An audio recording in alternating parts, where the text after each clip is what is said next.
ನಮಸ್ತೆ ಮಾಸ್ಟರ್ಸ್, ಎಲ್ಲರಿಗೂ ಸ್ವಾಗತ.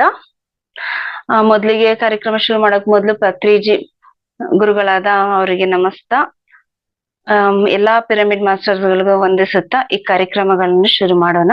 ಮೊದಲಿಗೆ ನಮ್ಮ ಈ ದಿನ ಅತಿಥಿಗಳಾದ ಬಾಲಕೃಷ್ಣ ಸರ್ಗೆ ಸ್ವಾಗತ. Sir, welcome sir. ನಮಸ್ತೆ ಮೇಡಮ್. ಈ ದಿನ ವಿಷಯ ಬಂದು ಕರ್ಮದ ಕಾನೂನು ಅಂತ. ಸೊ ಅದ್ರ ಬಗ್ಗೆ ನಮ್ಮ ಸರ್ ಮಾಹಿತಿಯನ್ನ ಹಂಚ್ಕೊಂತಾರೆ. ಮತ್ತೆ 30 ನಿಮಿಷ ಧ್ಯಾನ ಇರುತ್ತೆ, ಮತ್ತೆ 30 ನಿಮಿಷ ಮಾಹಿತಿ ಇರುತ್ತೆ. ಸೊ ಧ್ಯಾನನ ಈ ದಿನ ವಿಶೇಷವಾಗಿ ಸೈಲೆಂಟ್ ಮೆಡಿಟೇಷನ್ ಮಾಡ್ತಿದೀವಿ.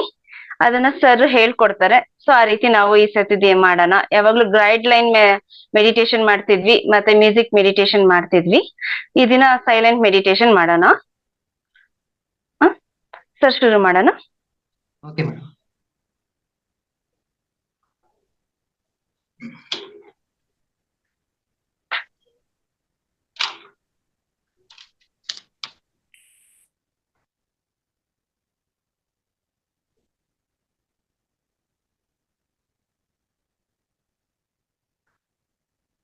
ಸರ್, ಸ್ಟಾರ್ಟ್ ಮಾಡಬೇಕು. ಸ್ಟಾರ್ಟ್ ಮಾಡ. ಇದು ಆನಾಪಾನ ಸತಿ ಧ್ಯಾನ ಅಲ್ವಾ? Yes madam. ಓಕೆ, ಒಂದ್ಸತಿ ಗೈಡ್ ಲೈನ್ ಮಾಡ್ಬೇಡಿ. ನೀವು ಮಾಡ್ತೀರಾ, ನಾನು ಮಾಡಲಾ? ನೀವ್ ಮಾಡಿ sir. Okay okay okay masters, ಎಲ್ಲರಿಗೂ ನಮಸ್ಕಾರಗಳು. ಮೊಟ್ಟ ಮೊದಲಾಗಿ ನಮ್ಮೆಲ್ಲರ ಗುರುಗಳಾಗಿರ್ತಕ್ಕಂತಹ ಬ್ರಹ್ಮರ್ಷಿ ಪಿತಾಮಹ ಪತ್ರಿ ಸರ್ ಗುರುಗಳ ಪಾದ ಪದ್ಮಗಳನ್ನು ಕೋಟಿ ಸಾಷ್ಟಾಂಗ ನಮಸ್ಕಾರ ಮಾಡಿಕೊಳ್ಳುತ್ತಾ, ಗುರುಮಾತಾ ಸ್ವರ್ಣಮಾಲ ಪತ್ರಿಕೆಯವರ ಪಾದ ಪದ್ಮಗಳನ್ನು ಕೋಟಿ ಸಾಷ್ಟಾಂಗ ನಮಸ್ಕಾರ ಮಾಡಿಕೊಳ್ಳುತ್ತಾ, ಬ್ರಹ್ಮರ್ಷಿ ತಟವರ್ತಿ ವೀರರಾಸರು ಬ್ರಹ್ಮ ವಿದೃಷ್ಟ ತಟವರ್ತಿ ರಾಜಲಕ್ಷ್ಮಣವರ ಪಾದ ಪದ್ಮಗಳನ್ನು ಕೋಟಿ ಸಾಷ್ಟಾಂಗ ನಮಸ್ಕಾರ ಮಾಡಿಕೊಳ್ಳುತ್ತಾ, ಮಹತಾರ್ ಫೌಂಡೇಶನ್ ಯೂಟ್ಯೂಬ್ ಚಾನಲ್ ನಡೆಸ್ಕೊ ಬರ್ತಕ್ಕಂತಹ ಎಲ್ಲಾ ಟೀಮ್ ವರ್ಕರ್ಸ್ಗೂ ಆತ್ಮಬಂಧುಗೂ ನಮಸ್ಕರಿಸ್ಕೊಳ್ತಾ, ಈ ದಿನ ಸೈಲೆಂಟ್ ಮೆಡಿಟೇಷನ್ ಮಾಡೋಣ ಮಾಸ್ಟರ್ಸ್. ನಿಶಬ್ದ ಧ್ಯಾನ ಅಂತ ಹೇಳ್ತೀವಿ. 2 ಕಾಲು ಕ್ರಾಸ್ ಮಾಡ್ಕೊಳ್ರಿ, 2 ಕೈ ಕ್ರಾಸ್ ಮಾಡ್ರಿ, ಕ್ಲೋಸ್ ಯುವರ್ ಐಸ್. ಸಹಜ ಉಸಿರಾಟವನ್ನು ಗಮನಿಸ್ತಾ ಇರೋಣ. ಆಲೋಚನೆ ಬಂದ್ರೆ ಕಟ್ ಮಾಡೋಣ. ಶ್ವಾಸದ ಮೇಲೆ ಗಮನ ಅಥವಾ ಉಸಿರಿನ ಮೇಲೆ ಗಮನ, ಉಚ್ಛ್ವಾಸ ನಿಶ್ವಾಸವನ್ನು ಗಮನಿಸ್ತಾ ಇರೋಣ. ಆನಾಪಾನ ಸತಿ ಮಾಡೋಣ masters. Half an hour silent meditation.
Okay masters, ಎರಡು ಕೈಗಳು ನಿಧಾನವಾಗಿ ಕಣ್ಣಲ್ಲಿ ಇಟ್ಕೊಳ್ರಿ.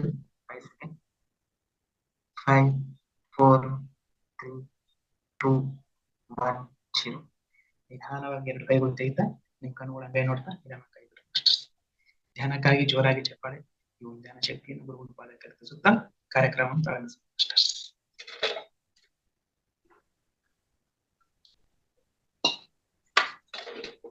ಮೇಡಮ್ ಹಾ ಸರ್. ಸ್ಟಾರ್ಟ್ ಮಾಡಲ ಮೇಡಮ್? ಅಷ್ಟ್ ಮಾಡಿ ಸರ್. ಎಸ್. ಮೊದ್ಲಿಗೆ ಇವತ್ತು ಧ್ಯಾನ ಹೇಗಿದೆ ಅಂತ ಕೇಳ್ಬಿಡಣ. ಆಮ್, ಎಲ್ಲಾ ಮಾಸ್ಟರ್ಸ್ಗೂ ಥ್ಯಾಂಕ್ ಯು ವೆರಿ ಮಚ್. ಈ ದಿನ ಧ್ಯಾನ ಹೇಗ್ ಅನ್ನಿಸ್ತು? ಅಶೋಕ್ ಸರ್ ಅನ್ಮಿಟ್ ಮಾಡ್ಕೊಡ್ರಿ. ಅನ್ಮಿಟ್ ಮಾಡ್ಕೊಡ್ರಿ. ನಮಸ್ತೆ ಸರ್. ನಮಸ್ತೆ.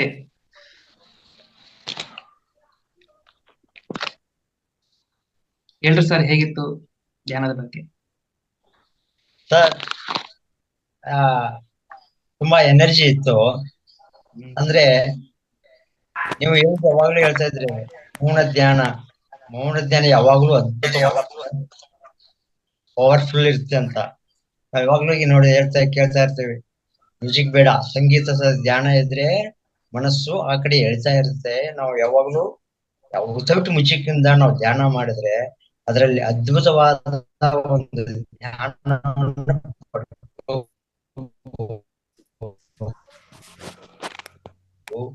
ಆಮೇಲೆ ತುಂಬಾ ಆಲೋಚನೆ ಹಿತವಾಗಿರ್ತಕ್ಕಂಥದ್ದೇ ಒಂದು ಧ್ಯಾನ. ಅದನ್ನ ನೀವು ಪದೇ ಪದೇ ಹೇಳ್ತಾ ಇದ್ರಿ, ಅದು ಇವತ್ತಿಗೆ ನನಗೆ ಪೂರ ಎಕ್ಸ್ಪೀರಿಯನ್ಸ್ ಆಯ್ತು. ನಿಜವಾಗ್ಲೂ ಒಂದು 10 ನಿಮಿಷ ಲೇಟ್ ಆಗಿ ಜಾಯ್ನ್ ಆದ್ರೂ ಕೂಡ ಅದು ಎನರ್ಜಿ ಇತ್ತು ಸರ್ ತಮ್ಮದಲ್ಲಿ. ಥ್ಯಾಂಕ್ ಯು ಸರ್, ಬಹಳ ಖುಷಿ ಅನ್ಸ್ತಾ ಇದೆ. Thank you sir. Thank you sir. Thank you madam. Yogeshwari madam ಮಾತಾಡಿ, ಹ್ಯಾಂಡ್ ರೈಸ್ ಮಾಡಿದ್ದೀರಲ್ಲ. ಯೋಗೇಶ್ವರ್. ಯೋಗೇಶ್ವರಿ ಮ್ಯಾಮ್ ಅನ್ಮ್ಯೂಟ್ ಆಗಿದೆ, ಮಾಡಿ ಮೇಡಮ್. ನಮಸ್ಕಾರ. ನನಗೆ ಇವತ್ತು ಧ್ಯಾನ ತುಂಬಾ ಚೆನ್ನಾಗಿ 5 ನಿಮಿಷ ಧ್ಯಾನದೊಳಗಡೆ ಹೋಗಿ ಹಂಗೆ ವಾಪಸ್ ಬಂದ್ಬಿಟ್ಟೆ. ಐ ಮೀನ್ ಅದ ಗುರಿ ಮುಟ್ದೆ ನಾನು.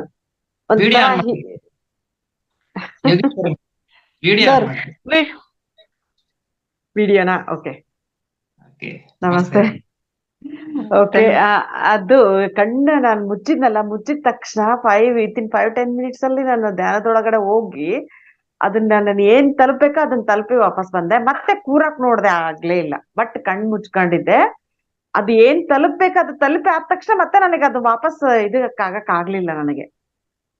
ಅಂದ್ರೆ ಸರ್, ಇದ್ರ ಅರ್ಥ ಏನಾದ್ರು ಹೊಸ ಅನುಭವ ಆಗ್ತಾ ಇದೆ ನನಗೆ, ಖುಷಿ ಆಗ್ತಾ ಇದೆ. ಬಟ್ ಕೂರದ್ಕಿಂತ ಮುಂಚೆ ಒಂಥರ ಇದ್ದ, ಅಲ್ಲಿ 5-10 ನಿಮಿಷದಲ್ಲಿ ಹೋಗ್ ಬಂದ ತಕ್ಷಣ ನನಗೆ ಫುಲ್ ಹೀಲ್ ಅನಿಸ್ತು, ಚೆನ್ನಾಗ್ ಅನಿಸ್ತು. ಇದೇನು ಮತ್ತೆ ನಮಗೆ ಅದನ್ನೇ ತಗೊಳ್ಳೋಣ, ಇನ್ನೊಂದ್ ಸ್ವಲ್ಪ ಅದೇ ತರ ಇದಾಗೋಣ ಅಂತ ಪ್ರಯತ್ನ ಮಾಡ್ದೆ, ಆಗ್ಲಿಲ್ಲ. ಧ್ಯಾನ ಕೂರಕ್ ಮತ್ತೆ ಆಗಕ್ ಆಗ್ಲಿಲ್ಲ ನನಗೆ. Good experience. ಬಟ್ ಬಹಳ ಚೆನ್ನಾಗ್ ಅನಿಸ್ತು. 5 ಮಿನಿಟ್ ಅಲ್ಲೇ ನನಗೆ ಬಹಳ ಒಳ್ಳೆ, ನನಗೆ ಯಾರೋ ಹಿಂಗ್ ಹಿಡ್ದಂಗ ಆಯ್ತು. ನನಗೆ ನಾನು ಹಿಂಗ್ ಬಗ್ತಾ ಇದ್ದೆ, ತಕ್ಷಣ ಹಿಂಗ್ ಹಿಡ್ದಂಗ ಆಯ್ತು ನನಗೆ. ಅವಾಗ ಎಚ್ಚರ ಆಗ್ಬಿಡ್ತು, ಭಯ ಆಯ್ತು, ಅಯ್ಯೋ ಏನೋ ಅಂತೇಳಿ ಹಂಗೆ ಎದ್ಬಿಟ್ಟೆ. ಅದೇ ಕ್ಲೋಸ್. ಈ ತರ ಅನುಭವ ಆಯ್ತು. ಚೆನ್ನಾಗಿತ್ತು. Thank you sir. Thank you ma'am. Lakshmidevi Pandit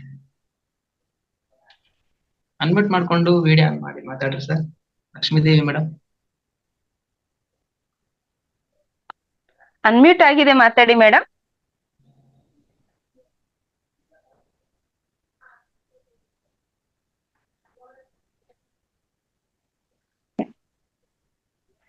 okay sir, start ಮಾಡೋಣ. ಎಸ್ ಮೇಡಮ್, ಸ್ಟಾರ್ಟ್ ಮಾಡಲಾ ಮೇಡಮ್? ಹಾ, ಓಕೆ. ಮತ್ತೆ ಅವ್ರ ಹ್ಯಾಂಡ್ ರೈಸ್ ಮಾಡಿ ಮಾತಾಡ್ತೀರಾ madam? Lakshmidevi madam. Yes sir, start ಮಾಡೋಣ. ಓಕೆ ಮಾಸ್ಟರ್ಸ್, ಅದ್ಭುತವಾಗಿರ್ತಕ್ಕಂತಹ ಸೈಲೆಂಟ್ ಮೆಡಿಟೇಷನ್ ಅನ್ನು ಮಾಡಿದ್ವಿ. ಮತ್ತೆ ಅಶೋಕ್ ಸರ್ ಆಗ್ಲಿ,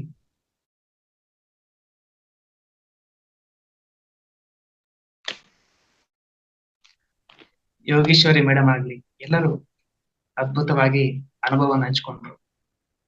ನೋಡ್ರಿ ಮಾಸ್ಟರ್, ಬುದ್ಧ ಭಗವಾನ್ ಆಗ್ಲಿ, ಎಲ್ಲಾ ದೇವಾನುದೇವತರು, ಋಷಿಮುನಿಗಳು, ಮಹರ್ಷಿಗಳು, ಲಾಸ್ಟ್ ನಮ್ಮ ಕೊನೆಯಲ್ಲಿ ಪತ್ರಿ ಸರ್ ಸಹ ನಮಗೆ ತಿಳಿಸ್ಕೊಟ್ಟಿದ್ದು ಶ್ವಾಸದ ಮೇಲೆ ಧ್ಯಾಸನೇ ಹೊರತು ಗೈಡಿಂಗ್ ಮೆಡಿಟೇಷನ್, ಕರ್ಮ ವಿಭಾಗ ಧ್ಯಾನ, ನಾನಾ ರೀತಿಯ ಧ್ಯಾನಗಳಿದಾವೆ. ಅವೆಲ್ಲ ಧ್ಯಾನಗಳಲ್ಲ.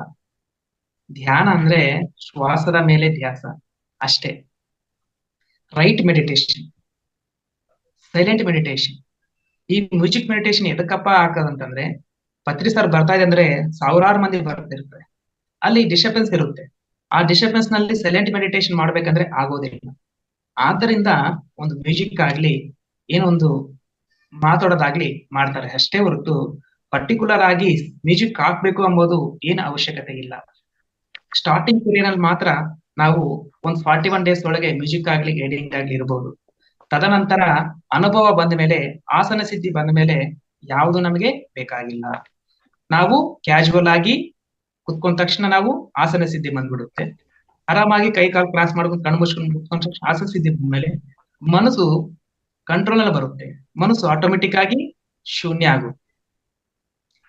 ಆದ್ದರಿಂದ ಅವಾಗ ನಾವು ಮೆಡಿಟೇಷನ್ ಮಾಡಿದಾಗ ಇನ್ನು ಅರ್ಲಿಯಾಗಿ ನಾವು ಮನಸ್ಸನ್ನ ಶೂನ್ಯ ಮಾಡ್ಕೋಬಹುದು. ಇಲ್ಲಿ ಮನಸ್ಸು ಕೆಲಸ ಮಾಡ್ತಾ ಇದ್ರೆ ವಿಶ್ವಶಕ್ತಿ ನಮ್ಗೆ ಬರೋದಿಲ್ಲ. ಮನಸ್ಸು ಶೂನ್ಯ ಆಗ್ಬೇಕು. ಮನಸ್ಸು ಶೂನ್ಯ ಆಗ್ಬೇಕಂದ್ರೆ ಶ್ವಾಸನ ಗಮನಿಸ್ಬೇಕು. ಅದು ಬಿಟ್ಟು ಮನಸ್ಸು ಬೇರೆ ಕಡೆ ದೃಷ್ಟಿ ಮಾಡಿದ್ರೆ, ಒಂದು ಮ್ಯೂಸಿಕ್ ಆಗ್ಲಿ, ಒಂದು ಗೈಡಿಂಗ್ ಕಡೆ ಹೋದ್ರೆ ಮನಸ್ಸು ಕೆಲಸ ಮಾಡ್ತಾ ಇರುತ್ತೆ. ಧ್ಯಾನ ಅಂದ್ರೆ ಏನು? ಮನಸ್ಸು ಕೆಲಸ ಮಾಡದೇ ಇರ್ತಕ್ಕಂಥ, ಮನಸ್ಸು ಕೆಲಸ ಮಾಡದೇ ಇರ್ತಕ್ಕಂಥ ಸ್ಥಿತಿನೇ ಧ್ಯಾನ. ಬಾಯಿ ಮೌನ, ಮನಸ್ಸು ಶೂನ್ಯ, ಅದರ ಹೆಸರೇ ಧ್ಯಾನ. ಮನಸ್ಸು ಶೂನ್ಯ ಆಗ್ಬೇಕು. ಮನಸ್ಸು ಶೂನ್ಯ ಆಗ್ಬೇಕಂದ್ರೆ ಶ್ವಾಸನ ಗಮನಿಸ್ತಾ ಇರಬೇಕು. ಉಚ್ಛ್ವಾಸ ನಿಶ್ವಾಸವನ್ನ ಗಮನಿಸ್ತಾ ಇರಬೇಕು. ಮಧ್ಯದಲ್ಲಿ ಆಲೋಚನೆಗಳು ಬಂದ್ರೆ ಕಟ್ ಮಾಡ್ಬೇಕು, ಮತ್ತೆ ಶ್ವಾಸನ ಗಮನಿಸ್ತಾ ಇರಬೇಕು. ಮತ್ತೆ ಬಂದ್ರೆ ಮತ್ತೆ ಕಟ್ ಮಾಡ್ಬೇಕು, ಮತ್ತೆ ಶ್ವಾಸನ ಗಮನಿಸ್ತಾ ಇರ್ಬೇಕು. ಮತ್ತೆ ಬಂದ್ರೆ ಕಟ್ ಮಾಡ್ಬೇಕು, ಮತ್ತೆ ಶ್ವಾಸನ ಗಮನಿಸ್ತಾ ಇರ್ಬೇಕು. ಆ ರೀತಿ ಮಾಡ್ತಾ ಮಾಡ್ತಾ ಮನಸ್ಸಿನ ಪ್ರಭಾವ, ಅದು ಎಫೆಕ್ಟ್ ಕಡಿಮೆ ಆಗ್ತಾ ಬರುತ್ತೆ. ಅವಾಗ ಅದು ಪ್ರಭಾವ ಕಡಿಮೆ ಆದ್ಮೇಲೆ ಆಟೋಮೆಟಿಕ್ ಆಗಿ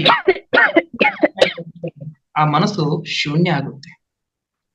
ಮನಸ್ಸು ಶೂನ್ಯ ಆದಾಗ ಆತ್ಮಸ್ಥಿತಿನಲ್ಲಿ ಇರ್ತೀವಿ. ಅವಾಗ ವಿಶ್ವಶಕ್ತಿ ಅಪಾರವಾಗಿ ಬ್ರಹ್ಮರಂಧ್ರದಿಂದ ಬರ್ತಾ ಇರುತ್ತೆ. ಮೇಡಮ್ ಸರಿ ಮೇಡಮ್, ಮ್ಯೂಟ್ ಮಾಡ್ಕೊಳ್ರಿ, ಸ್ವಲ್ಪ ಡಿಸ್ಟರ್ಬೆನ್ಸ್ ಬರ್ತಾ ಇದೆ. ಹಾ ಸರ್. ಈ ರೀತಿ ನಾವು ಶ್ವಾಸವನ್ನ ಗಮನಿಸ್ತಾ ಇದ್ದಾಗ, ಮನಸ್ಸು ಶೂನ್ಯ ಆದಾಗ, ಅಪಾರವಾದ ವಿಶ್ವಶಕ್ತಿ ಬಂದಾಗ ನಮ್ಗೆ ಬೇಕಾಗಿರ್ತಕ್ಕಂತಹ ನಾಡಿಮಂಡಲ ಶುದ್ಧಿ ಆಗೋದಾಗ್ಲಿ, ಮತ್ತು ಕರ್ಮ ಪ್ರಕ್ಷಾಳನ ಆಗೋದಾಗ್ಲಿ, ಜ್ಞಾನಾಗ್ನಿ ದಗ್ಧ ಕರ್ಮಾಣ, ಅವೆಲ್ಲ ಆಗ್ತಾ ಇರ್ತವೆ. ಇಷ್ಟೆಲ್ಲ ಆದ್ಮೇಲೆ, ನಾಡಿಮಂಡಲ ಶುದ್ಧಿ ಆದ್ಮೇಲೆ ನಾವು ಶಕ್ತಿಯನ್ನ ಅಪಾರವಾಗಿ ಗಳಿಸ್ತಾ ಇದ್ದಂಗೆಲ್ಲ ನಮಗೆ ಜ್ಞಾನ ಬರುತ್ತೆ. ಎಂತ ಜ್ಞಾನ? ಆತ್ಮಜ್ಞಾನ. ಆತ್ಮಜ್ಞಾನ ಬಂದಾಗೆ ನಾವು ಯಾವ ರೀತಿ ಜೀವಿಸ್ಬೇಕು, ಯಾವ ರೀತಿ ಬದುಕ್ಬೇಕು, ಎಲ್ಲವೂ ಪ್ರತಿಯೊಂದು ನಮ್ಗೆ ಪಿನ್ ಟು ಪಿನ್ ಗೊತ್ತಾಗ್ತದೆ. ಇಹಲೋಕದಲ್ಲೂ ಪರಲೋಕದ ಜ್ಞಾನ, ಇಹಲೋಕದ ಜ್ಞಾನ ಎರಡೂ ಗೊತ್ತಾಗುತ್ತೆ. ಪರಲೋಕದ ಜ್ಞಾನ ಗೊತ್ತಾದ್ಮೇಲೆ ಯಾವ ರೀತಿ ಜೀವಿಸ್ಬೇಕೆಂಬುದು ನಮ್ಗೆ ಇಹಲೋಕದಲ್ಲಿ ಆನಂದವಾಗಿ ಜೀವಿಸ್ತೇವೆ. ಪರಲೋಕದ ಜ್ಞಾನ ಗೊತ್ತಾಗ್ಲೇ ಇದ್ದ ಪಕ್ಷದಲ್ಲಿ ಈ ಜೀವನ ಅಂತಕ್ಕಂಥದ್ದು ಅಸ್ತವ್ಯಸ್ತ ಇರುತ್ತೆ. ಒಂದು ಕತ್ತಲ ಕೋಣೆಯಲ್ಲಿ ನಾವು ಜೀವಿಸ್ಬೇಕಂದ್ರೆ ಹೆಂಗೆ? ಅದೇ ಒಂದು ದೀಪ ಹಚ್ಚಿದ್ರೆ ಹಾಯಾಗಿ ಜೀವಿಸ್ಬೋದು. ಅದೇ ರೀತಿಯಾಗಿ ಮನುಷ್ಯನ ಜೀವನದಲ್ಲಿ ಆತ್ಮಜ್ಞಾನ ಅಂತಕ್ಕಂಥದ್ದು ಅನುಭವಕ್ಕೆ ಬರಲಾರದ ಪಕ್ಷದಲ್ಲಿ ಅವನ ಜೀವನ ಅಸ್ತವ್ಯಸ್ತ ಇರುತ್ತೆ. ಯಾವ ರೀತಿ ಜೀವಿಸಬೇಕೆಂಬುದು ಗೊತ್ತಾಗುದಿಲ್ಲ, ಹೇಗೆ ಬದುಕ್ಬೇಕೆಂಬುದೇ ಗೊತ್ತಾಗುದಿಲ್ಲ. ಈ ಶರೀರನೇ ನಾನು ಅನ್ಕೊಂತ ಜೀವಿಸ್ತಾ ಇರ್ತಾನೆ. ಅದಕ್ಕೆ ಮಾಡಬಾರ್ದ ಕರ್ಮಗಳನ್ನೆಲ್ಲ ಮಾಡ್ತಾ ಇರ್ತಾನೆ. ಅದ್ರ ಬಗ್ಗೆನೇ ನಾವು ಇವತ್ತಿನ ಟಾಪಿಕ್ ಅನ್ನು ತಿಳ್ಕೊಂತಾ ಇದೀವಿ. ಕರ್ಮದ ಕಾನೂನು.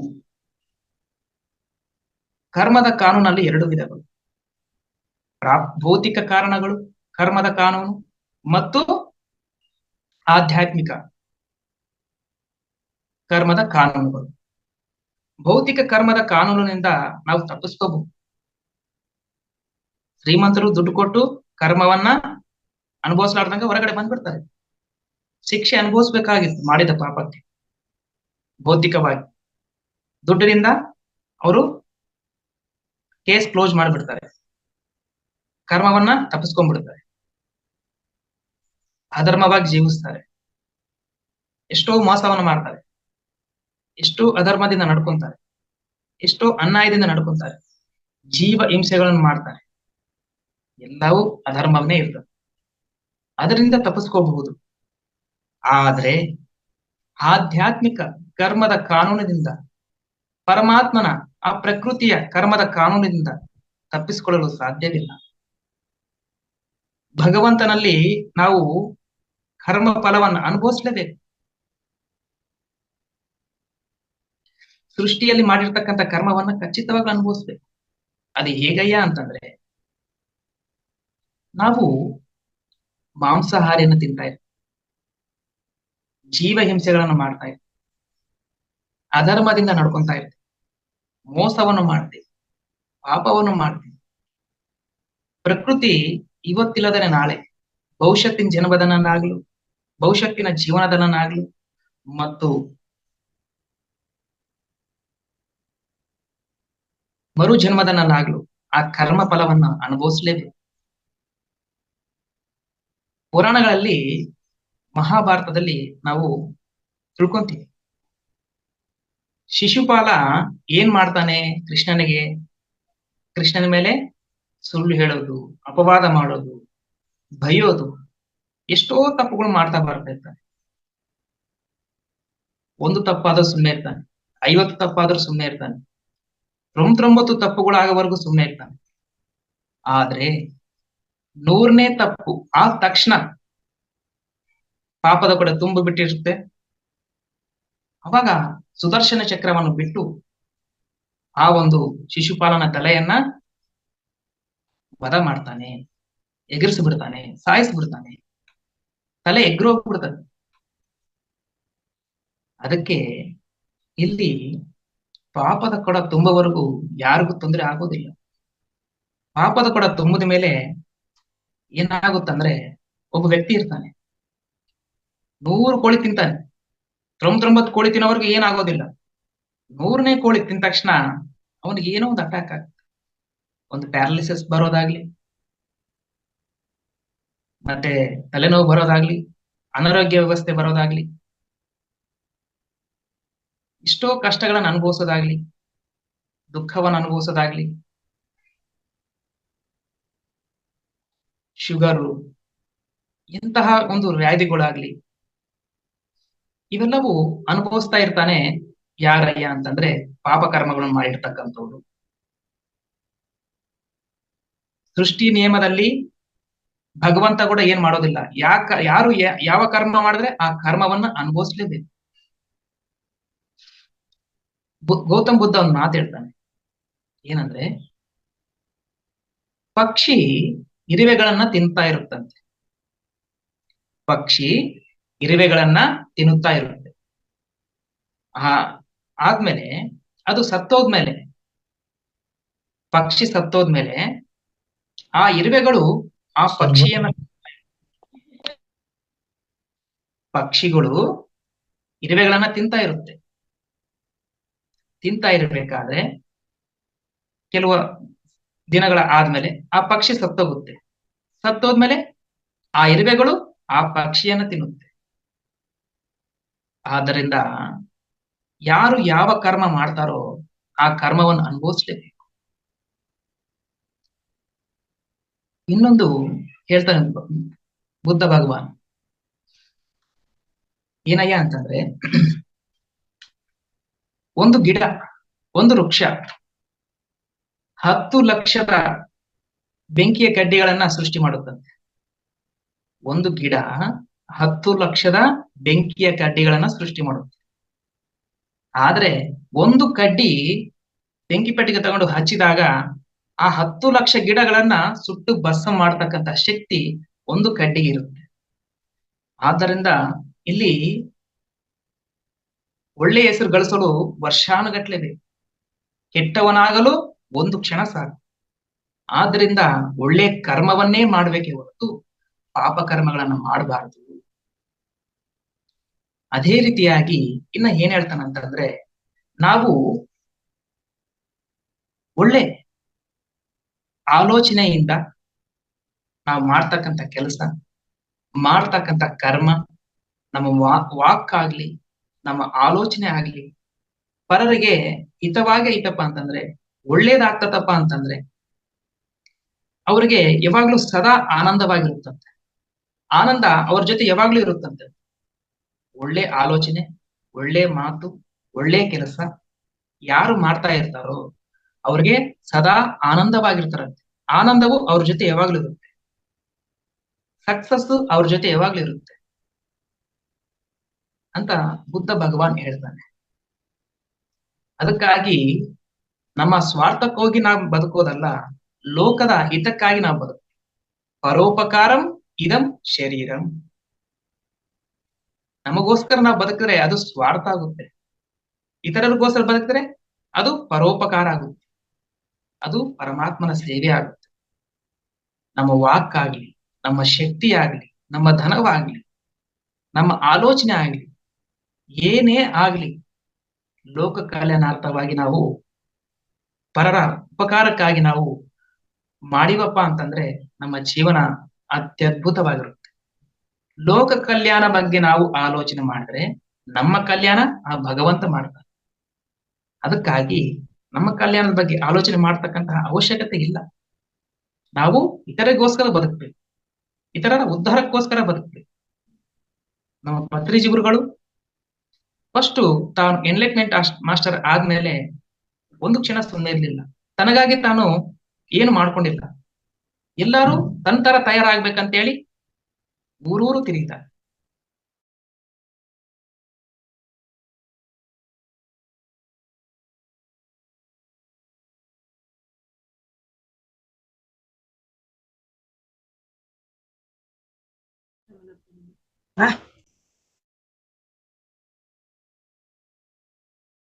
ಎಷ್ಟೋ ಒಂದು ಮಾಧವ ಸೇವೆ ಮಾಡಿದ ಗುರು ಆಗಿ ಇದಕ್ಕೋಸ್ಕರ ಕರ್ಮವನ್ನು ಮಾಡಿ.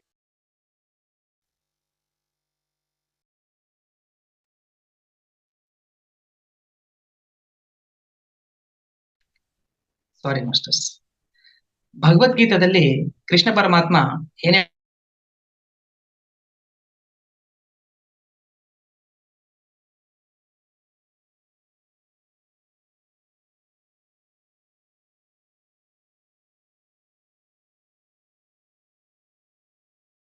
ಹೇಳ್ತಾನಂದ್ರೆ ಆದಿಕಾರಸ್ಥೆ ಮಾ ಫಲೇಷು ಕದಾಚ.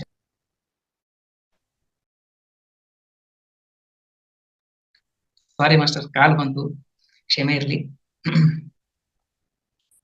ಪರರಿಗೋಸ್ಕರ ನಾವು ಕಲ್ಯಾಣವನ್ನು ಮಾಡ್ಬೇಕಂತ ಅಂದ್ರೆ ನಾವು ಮಾಡ್ತಕ್ಕಂಥ ಕರ್ಮ ನಿಷ್ಕಾಮ ಕರ್ಮ ಆಗ್ಬೇಕು.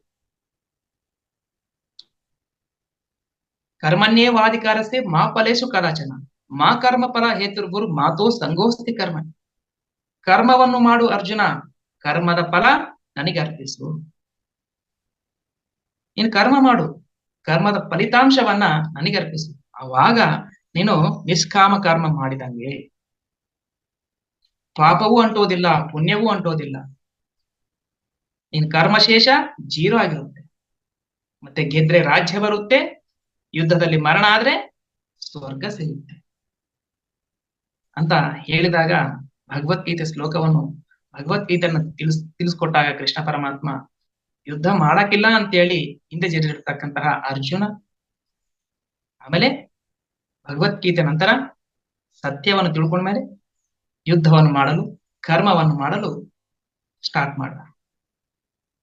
ಅದಕ್ಕಾಗಿ ಸುಮ್ಮನೆ ಇದ್ರು ತಪ್ಪು, ಮಾತಾಡ್ದಂಗಿದ್ರು ತಪ್ಪು. ಕರ್ಮ ಮಾಡಬೇಕು, ಕರ್ಮದ ಫಲಿತಾಂಶವನ್ನು ಆಶಿಸ್ಬೇಡ. ಆ ಕರ್ಮ ಸತ್ಕರ್ಮ ಆಗ್ಬೇಕು.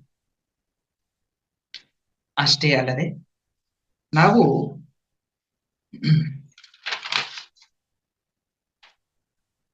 ನೋಡ್ರಿ, ಇಲ್ಲಿ ಕರ್ಮ ಸಿದ್ಧಾಂತದಲ್ಲಿ ಕಾರ್ಯ ಕಾರಣ ಸಂಬಂಧ ಇರುತ್ತೆ. ನಾವು ಈ ಸ್ಥಿತಿನಲ್ಲಿ ನಾವು ಇದೀವಪ್ಪ ಅಂತಂದ್ರೆ ಹಿಂದಿನ ಜನ್ಮದಲ್ಲಿ ನಾವು ಮಾಡಿರ್ತಕ್ಕಂಥ ಕರ್ಮದ ಪ್ರಭಾವದಿಂದ, ಕಾರಣದಿಂದ ಈ ರೀತಿಯಾಗಿ ನಾವು ಜೀವಿಸ್ತಾ ಇರ್ತೀವಿ. ಇವಾಗ ನಾವು ಧ್ಯಾನ ಮಾರ್ಗಕ್ಕೆ ಬಂದಿವಂದ್ರೆ ಪೂರ್ವ ಜನ್ಮದಲ್ಲಿ ನಾವು ಚೆನ್ನಾಗಿ ಕೃಷಿ ಮಾಡಿ ಜ್ಞಾನಾರ್ಜನೆ ಪಡ್ಕೊಂಡಿದೀವಿ, ಸಾಧನೆಯನ್ನು ಮಾಡಿದೀವಿ. ಅದಕ್ಕೋಸ್ಕರ ಅರ್ಲಿಯಾಗಿ ಈ ಸಾಧನೆಯನ್ನು ನಾವು ಈ ಧ್ಯಾನ ಮಾರ್ಗಕ್ಕೆ ಬಂದಿದ್ದೀವಿ. ಎಲ್ಲದಕ್ಕೂ ಕಾರ್ಯ ಕಾರಣ ಸಂಬಂಧ ಇರುತ್ತೆ. ಮತ್ತೆ ಕೆಲವರು ಕೇವಲ ಪ್ರಾಪಂಚಿಕವನ್ನು, ಧನಾರ್ಜನೆಯನ್ನ, ಧನ ಸಂಪಾದನೆಗೋಸ್ಕರ ಕೃಷಿ ಮಾಡ್ತಾ ಇರ್ತಾರೆ. ಅವರ ಇಂದಿನ ಜನ್ಮ ಯಾವ ರೀತಿ ಇರುತ್ತಪ್ಪ ಅಂತಂದ್ರೆ ಕೇವಲ ಬಿಸ್ನೆಸ್ ಮೈಂಡ್, ಧನ ಸಂಪಾದನೆ. ಅದಕ್ಕೋಸ್ಕರ ಈ ಜನ್ಮದಲ್ಲಿ ಅವರು ಬಿಸ್ನೆಸ್ ಬಗ್ಗೆ ಜಾಸ್ತಿ ಆಸಕ್ತಿ ಇರುತ್ತೆ. ಬಂದ ತಕ್ಷಣ ಜೀವಿಸ್ತಾ ಇರ್ತಾರೆ, ಅವ್ರ ಮೈಂಡ್ ಸೆಟ್ ಹೆಂಗಿರುತ್ತಂದ್ರೆ ಬಿಸ್ನೆಸ್ ಪರ್ಪಸ್ ಇರುತ್ತೆ. ವಾಸನಗಳು, ಸಂಸ್ಕಾರಗಳು, ಕರ್ಮಗಳು ಇವೆಲ್ಲವೂ ತಮ್ಮ ಹಿಂದೆ ಬರ್ತವೆ. ಸಾಮಾನ್ಯ ಜನರು ಏನ್ ಅನ್ಕೊಂತಾರ ಅಂತಂದ್ರೆ ಮರಣ ಆದ ತಕ್ಷಣ ಅಲ್ಲೇ ಜೀವನ ಮುಗಿತ ಅನ್ಕೊಂತಾರೆ. ಅದು ತಪ್ಪು. ಆ ರೀತಿ ಜೀವಿಸೋದ್ರಿಂದನೇ ಎಷ್ಟೋ ನಾಸ್ತಿಕರಾಗಿ ಅಜ್ಞಾನದಿಂದ ಜೀವಿಸ್ತಾ ಇರ್ತಾರೆ. ಆಸ್ತಿಕರು, ಜ್ಞಾನಿಗಳು ತಿಳ್ಕೊಂತಾರೆ ಮರಣಾನಂತರ ಜೀವನ ಒಂದಿದೆ, ಯಾವ ಕರ್ಮ ಮಾಡಿದ್ರೆ ನಾನು ಉನ್ನತವಾಗಿರ್ತಕ್ಕಂಥ ಲೋಕಕ್ಕೆ ಹೋಗ್ತೀನಿ, ಭವಿಷ್ಯತ್ತಿನ ಜನ್ಮ ಚೆನ್ನಾಗಿರುತ್ತೆ ಎಂಬುದು ಅರ್ಥ ಮಾಡ್ಕೊಂತಾನೆ ಜ್ಞಾನಿ. ಕಷ್ಟ ಬರ್ಲಿ, ನೋವೇ ಬರ್ಲಿ, ಬಾಧೆ ಬರ್ಲಿ, ದುಃಖ ಬರ್ಲಿ, ಶುಭನೇ ಇರ್ಲಿ, ಅಶುಭ ಕರ್ಮ ಇರ್ಲಿ, ಏನೇ ಆಗ್ಲಿ ಸ್ಥಿತವಾಗಿ ಇರ್ತಾನೆ. ಕಾರಣ ಯಾವುದಕ್ಕಿದೆ ಮರಣ? ಈ ಶರೀರಕ್ಕಿದೆ, ಆತ್ಮಕ್ಕೆ ಮರಣವಿಲ್ಲ ಎಂಬುದು ಸತ್ಯವನ್ನ ಗ್ರಹಿಸ್ತಾನೆ, ಸತ್ಯವನ್ನ ತಿಳ್ಕೊಂತಾನೆ, ಸತ್ಯದ ಕಡೆ ಪ್ರಯಾಣ ಮಾಡ್ತಾನೆ, ಸತ್ಕರ್ಮಗಳನ್ನೇ ಮಾಡ್ತಾನೆ, ಮುಕ್ತಿ ಕರ್ಮಗಳನ್ನೇ ಮಾಡ್ತಾನೆ. ನೋಡ್ರಿ, ಕರ್ಮ ಸಿದ್ಧಾಂತದಲ್ಲಿ 3 ಟೈಪ್ಸ್ ಇದೆ. ಒಂದು ಪಾಪ ಕರ್ಮ, ಬಹಳ ಇಂಪಾರ್ಟೆಂಟ್ ಇದೆ, ನೋಟ್ ಮಾಡ್ಕೋಬೇಕು ಎಲ್ಲರೂ. ಒಂದು ಪಾಪ ಕರ್ಮ, ಎರಡನೇದು ಪುಣ್ಯ ಕರ್ಮ, ಮೂರನೇದು ಮುಕ್ತಿ ಕರ್ಮ. ಇಲ್ಲಿ ಪಾಪ ಕರ್ಮ ಅಂದ್ರೆ ಏನು, ಮುಕ್ತಿ ಕರ್ಮ ಅಂದ್ರೆ ಏನು, ಪುಣ್ಯ ಕರ್ಮ ಅಂದ್ರೆ ಏನು, ಸ್ವಲ್ಪ ಡಿಟೇಲ್ ತಿಳ್ಕೊಂಬ. ಪಾಪ ಕರ್ಮ ಅಂತಂದ್ರೆ ಅಧರ್ಮದಿಂದ ಜೀವಿಸೋದು, ಇತರರಿಗೆ ತೊಂದರೆ ಮಾಡೋದು, ವಾಕ್ಲಿಂದ ಕರ್ಮ ಮಾಡೋದು, ಮನಸ್ಸಿನಿಂದ ಕರ್ಮ ಮಾಡೋದು, ಶರೀರವತ್ ಕರ್ಮ ಮಾಡೋದು ಪಾಪ ಕರ್ಮಗಳು. ಮತ್ತು ಜೀವ ಹಿಂಸೆ ಮಾಡೋದು, ಪಾಪ ಧನ ಸಂಪಾದನೆ ಮಾಡೋದು ಇತ್ಯಾದಿಗಳನ್ನ ಪಾಪವಾಗಿ, ಅಧರ್ಮವಾಗಿ, ಅಸತ್ಯದಿಂದ, ಅಧರ್ಮದಿಂದ ಮಾಡಿರ್ತಕ್ಕಂಥ ಕರ್ಮಗಳನ್ನೇ ಪಾಪ ಕರ್ಮಗಳು ಅಂತೀವಿ. ಮತ್ತು ಪುಣ್ಯಕರ್ಮಗಳು, ಪುಣ್ಯಕರ್ಮಗಳು ಅಂತಂದ್ರೆ ಸತ್ಕರ್ಮಗಳು, ಅಂದ್ರೆ ಒಳ್ಳೇದು, ದಾನ ಧರ್ಮ ಮಾಡೋದು, ಅನ್ನದಾನ ಮಾಡೋದು, ವಸ್ತ್ರದಾನ ಮಾಡೋದು, ಮತ್ತೆ ಯಾರಿಗನ್ನ ಶಕ್ತಿ ಇದ್ರೆ ಶಕ್ತಿ ದಾನ ಮಾಡೋದು, ಧನ ಇದ್ರೆ ಧನ ದಾನ ಮಾಡೋದು. ಇವೆಲ್ಲವೂ ಏನಾಗ್ತಾವಂತಂದ್ರೆ ಪುಣ್ಯ ಕರ್ಮಕ್ಕೆ ಸಂಬಂಧಪಡ್ತವೆ. ಯಾರನ್ನ ಅಂಗವಿಕಲರು ಬರ್ತಾರೆ, ಕುಷ್ಠರೋಗಿಗಳು ಬರ್ತಾರೆ, ಚೆನ್ನಾಗಿ ನೋಡೋದು, ಅವ್ರಿಗೆ ಹೊಟ್ಟೆ ತುಂಬಾ ಊಟ ಇಡೋದು, ಯೋಗಕ್ಷೇಮ ನೋಡೋದು, ಇವೆಲ್ಲವೂ ಪುಣ್ಯ ಕರ್ಮಗಳಿಗೆ ಸಂಬಂಧಪಡ್ತವೆ. ಮದರ್ ತೆರೇಸ ಏನ್ ಮಾಡಿದ್ರು ಕುಷ್ಠರೋಗಿಗಳಿಗೆ? ಅವ್ರನ್ನ ಯೋಗಕ್ಷೇಮ ನೋಡಿದ್ರು, ಊಟ ತಿಂಡಿ ನೋಡ್ಕೊಂಡ್ರು, ಅವ್ರು ಸ್ನಾನ ಮಾಡಿಸ್ತಾ ಇದ್ರು, ಅವ್ರಿಗೆ ಮೆಡಿಸಿನ್ಸ್ ಕೊಡ್ತಾ ಇದ್ರು, ಅವ್ರನ್ನ ಆರೋಗ್ಯವಂತರನ್ನಾಗಿ ಮಾಡಲು ಎಷ್ಟೋ ಕೃಷಿ ಮಾಡ್ತಾ ಇದ್ರು. ಇವೆಲ್ಲವೂ ಪುಣ್ಯ ಕರ್ಮಗಳು. ಮಹಾತ್ಮ ಗಾಂಧೀಜಿ ನಮ್ಮ ದೇಶಕ್ಕೆ ಸ್ವಾತಂತ್ರ್ಯ ತಂದ್ಕೊಟ್ರು, ಇವೆಲ್ಲ ಪುಣ್ಯ ಕರ್ಮಗಳು. ಈ ಕರ್ಮಗಳು ಏನಾಗ್ತಾವ ಅಂತಂದ್ರೆ ಪುಣ್ಯ ಕರ್ಮಗಳು ಅಂತ ಹೇಳ್ತೀವಿ. ನೋಡ್ರಿ, ಬಹಳ ಇಂಪಾರ್ಟೆಂಟ್ ಪಾಯಿಂಟ್ ಇದು. ಪಾಪ ಕರ್ಮ ಮಾಡಿದ್ರು, ಪುಣ್ಯ ಕರ್ಮ ಮಾಡಿದ್ರು, ಪಾಪ ಕರ್ಮ ಮಾಡಿದ್ರು ಜನ್ಮ ತಗೊಂತಾನೆ, ಪುಣ್ಯ ಕರ್ಮ ಮಾಡಿದ್ರು ಜನ್ಮ ತಗೊಂತಾನೆ. ಪಾಪ ಮಾಡಿದ್ರೆ ಕಷ್ಟದಿಂದ ಜೀವಿಸ್ತಾನೆ, ರೋಗಗ್ರಸ್ತನಾಗಿ, ಮಾನಸಿಕವಾಗಿ, ಶಾರೀರಿಕವಾಗಿ, ಅನಾರೋಗ್ಯವಾಗಿ, ದುಃಖದಿಂದ ಇದೆಲ್ಲ ರೀತಿಯಲ್ಲಿ ಜೀವಿಸ್ತಾ ಇರ್ತಾನೆ. ಭೂಲೋಕದಲ್ಲಿ ಮತ್ತು ಪರಲೋಕದಲ್ಲಿ ಸಹ ತನ್ನಷ್ಟಕ್ಕೆ ತಾನೇ ಏನೋ ಊಹಿಸ್ಕೊಂಡ್ಬಿಟ್ಟು ನರಕ ಯಾತನೆಯನ್ನು ಅನುಭವಿಸ್ತಾ ಇರ್ತಾನೆ. ಸೂಕ್ಷ್ಮ ಶರೀರದಿಂದ ಸೂಕ್ಷ್ಮ ಲೋಕಗಳಿರ್ತಾನೆ ಮೇಲೆ, ತಾನು ಊಹೆ ಮಾಡ್ಕೊಂತಾನೆ, ನರಕ ತರ ಕ್ರಿಯೇಟ್ ಮಾಡ್ಕೊಂತಾನೆ. ಅದೇ ರೀತಿಯಾಗಿ ಕ್ರಿಯೇಟ್ ಆಗುತ್ತೆ ಅಲ್ಲ ಅವ್ರಿಗೆ, ಆ ಪ್ಲೇಸ್ ಅದೇ ತರ ಕಾಣುತ್ತೆ, ಅದರಲ್ಲಿ ಶಿಕ್ಷೆಯನ್ನು ಅನುಭವಿಸ್ತಾ ಇರ್ತಾನೆ. ಯಾವ ರೀತಿ ಭಾವನೆ ಮಾಡಿದ್ರೆ ಆ ರೀತಿ ಸೃಷ್ಟಿ ಆಗುತ್ತೆ ಪರಲೋಕದಲ್ಲಿ. ಆ ಕರ್ಮಗಳನ್ನೇ ತಾನು ಶಿಕ್ಷೆ ತನ್ನಷ್ಟಕ್ಕೆ ತಾನೇ ಹಾಕೊಂಡು ಕರ್ಮವನ್ನು ಅನುಭವಿಸ್ತಾ ಇರ್ತಾನೆ. ಯಾರು? ಅಧರ್ಮದಿಂದ ಪಾಪ ಕರ್ಮ ಮಾಡಿರ್ತಕ್ಕಂಥವ್ರು, ಅಜ್ಞಾನದಲ್ಲಿ ಜೀವಿಸ್ತಕ್ಕಂಥವ್ರು. ಮತ್ತೆ ಭೂಲೋಕದಲ್ಲಿ ಬಂದ ತಕ್ಷಣ ನೋವು, ದುಃಖ, ಬಾಧೆ ಎಲ್ಲವನ್ನ ಅನುಭವಿಸ್ತಾರೆ. ಆದ್ರೆ ಪುಣ್ಯ ಕರ್ಮಗಳನ್ನು ಮಾಡಿರ್ತಕ್ಕಂಥವ್ರು ಪರಲೋಕದಲ್ಲಿ ಸ್ವರ್ಗಲೋಕಕ್ಕೆ ಹೋಗ್ತಾರೆ, ಆನಂದವನ್ನು ಅನುಭವಿಸ್ತಾರೆ, ಸ್ವರ್ಗದಲ್ಲಿ ಅನುಭವಿಸ್ತಾರೆ ಎಲ್ಲ ಸುಖ ಸಂತೋಷಗಳನ್ನ. ಮತ್ತು ಅವರು ಮತ್ತೆ ಭೂಲೋಕಕ್ಕೆ ಬರ್ತಾರೆ. ಮಹಾ ಪುಣ್ಯ ಕೆಲಸ ಮಾಡಿರ್ತಕ್ಕಂಥವ್ರು ಜನಲೋಕ, ಮಹಾಲೋಕಕ್ಕೆ ಹೊರಗೆ ಹೋಗ್ತಾರೆ, ಸ್ವರ್ಗಲೋಕಕ್ಕೆ ಹೊರಗೆ ಹೋಗ್ತಾರೆ. ಅವ್ರು ಏನಾಗ್ತದೆ ಅಂತಂದ್ರೆ, ಭಗವದ್ಗೀತಾದಲ್ಲಿ ಏನ್ ಹೇಳ್ತಾರೆ ಅಂದ್ರೆ, ಕ್ಷೀಣೆ ಪುಣ್ಯ ಮೃತ್ಯುಲೋಕಂ ವಿಶಂತಿ. ಪುಣ್ಯಶೇಷ ಇರೋವರೆಗೂ ಸ್ವರ್ಗಲೋಕದಲ್ಲಿವರೆಗೆ ಜೀವಿಸ್ತಾರೆ, ಎಲ್ಲಾ ಒಂದು ಭೋಗಗಳನ್ನ ಅನುಭವಿಸ್ಕೊಂತಾರೆ. ಮತ್ತೆ ಭೂಲೋಕದಲ್ಲಿ ಬಂದು ಶ್ರೀಮಂತರ ಕುಟುಂಬದಲ್ಲಾಗ್ಲಿ ಹುಟ್ಟಿ ಆ ಒಂದು ಪುಣ್ಯದ ಫಲವನ್ನ ತೀರೋ ತನಕ ಅನುಭವಿಸಿ ತಾನು ಮರಣ ಆದ್ಮೇಲೆ ಮತ್ತೆ ಪರಲೋಕಕ್ಕೆ ಬರ್ತಾನೆ.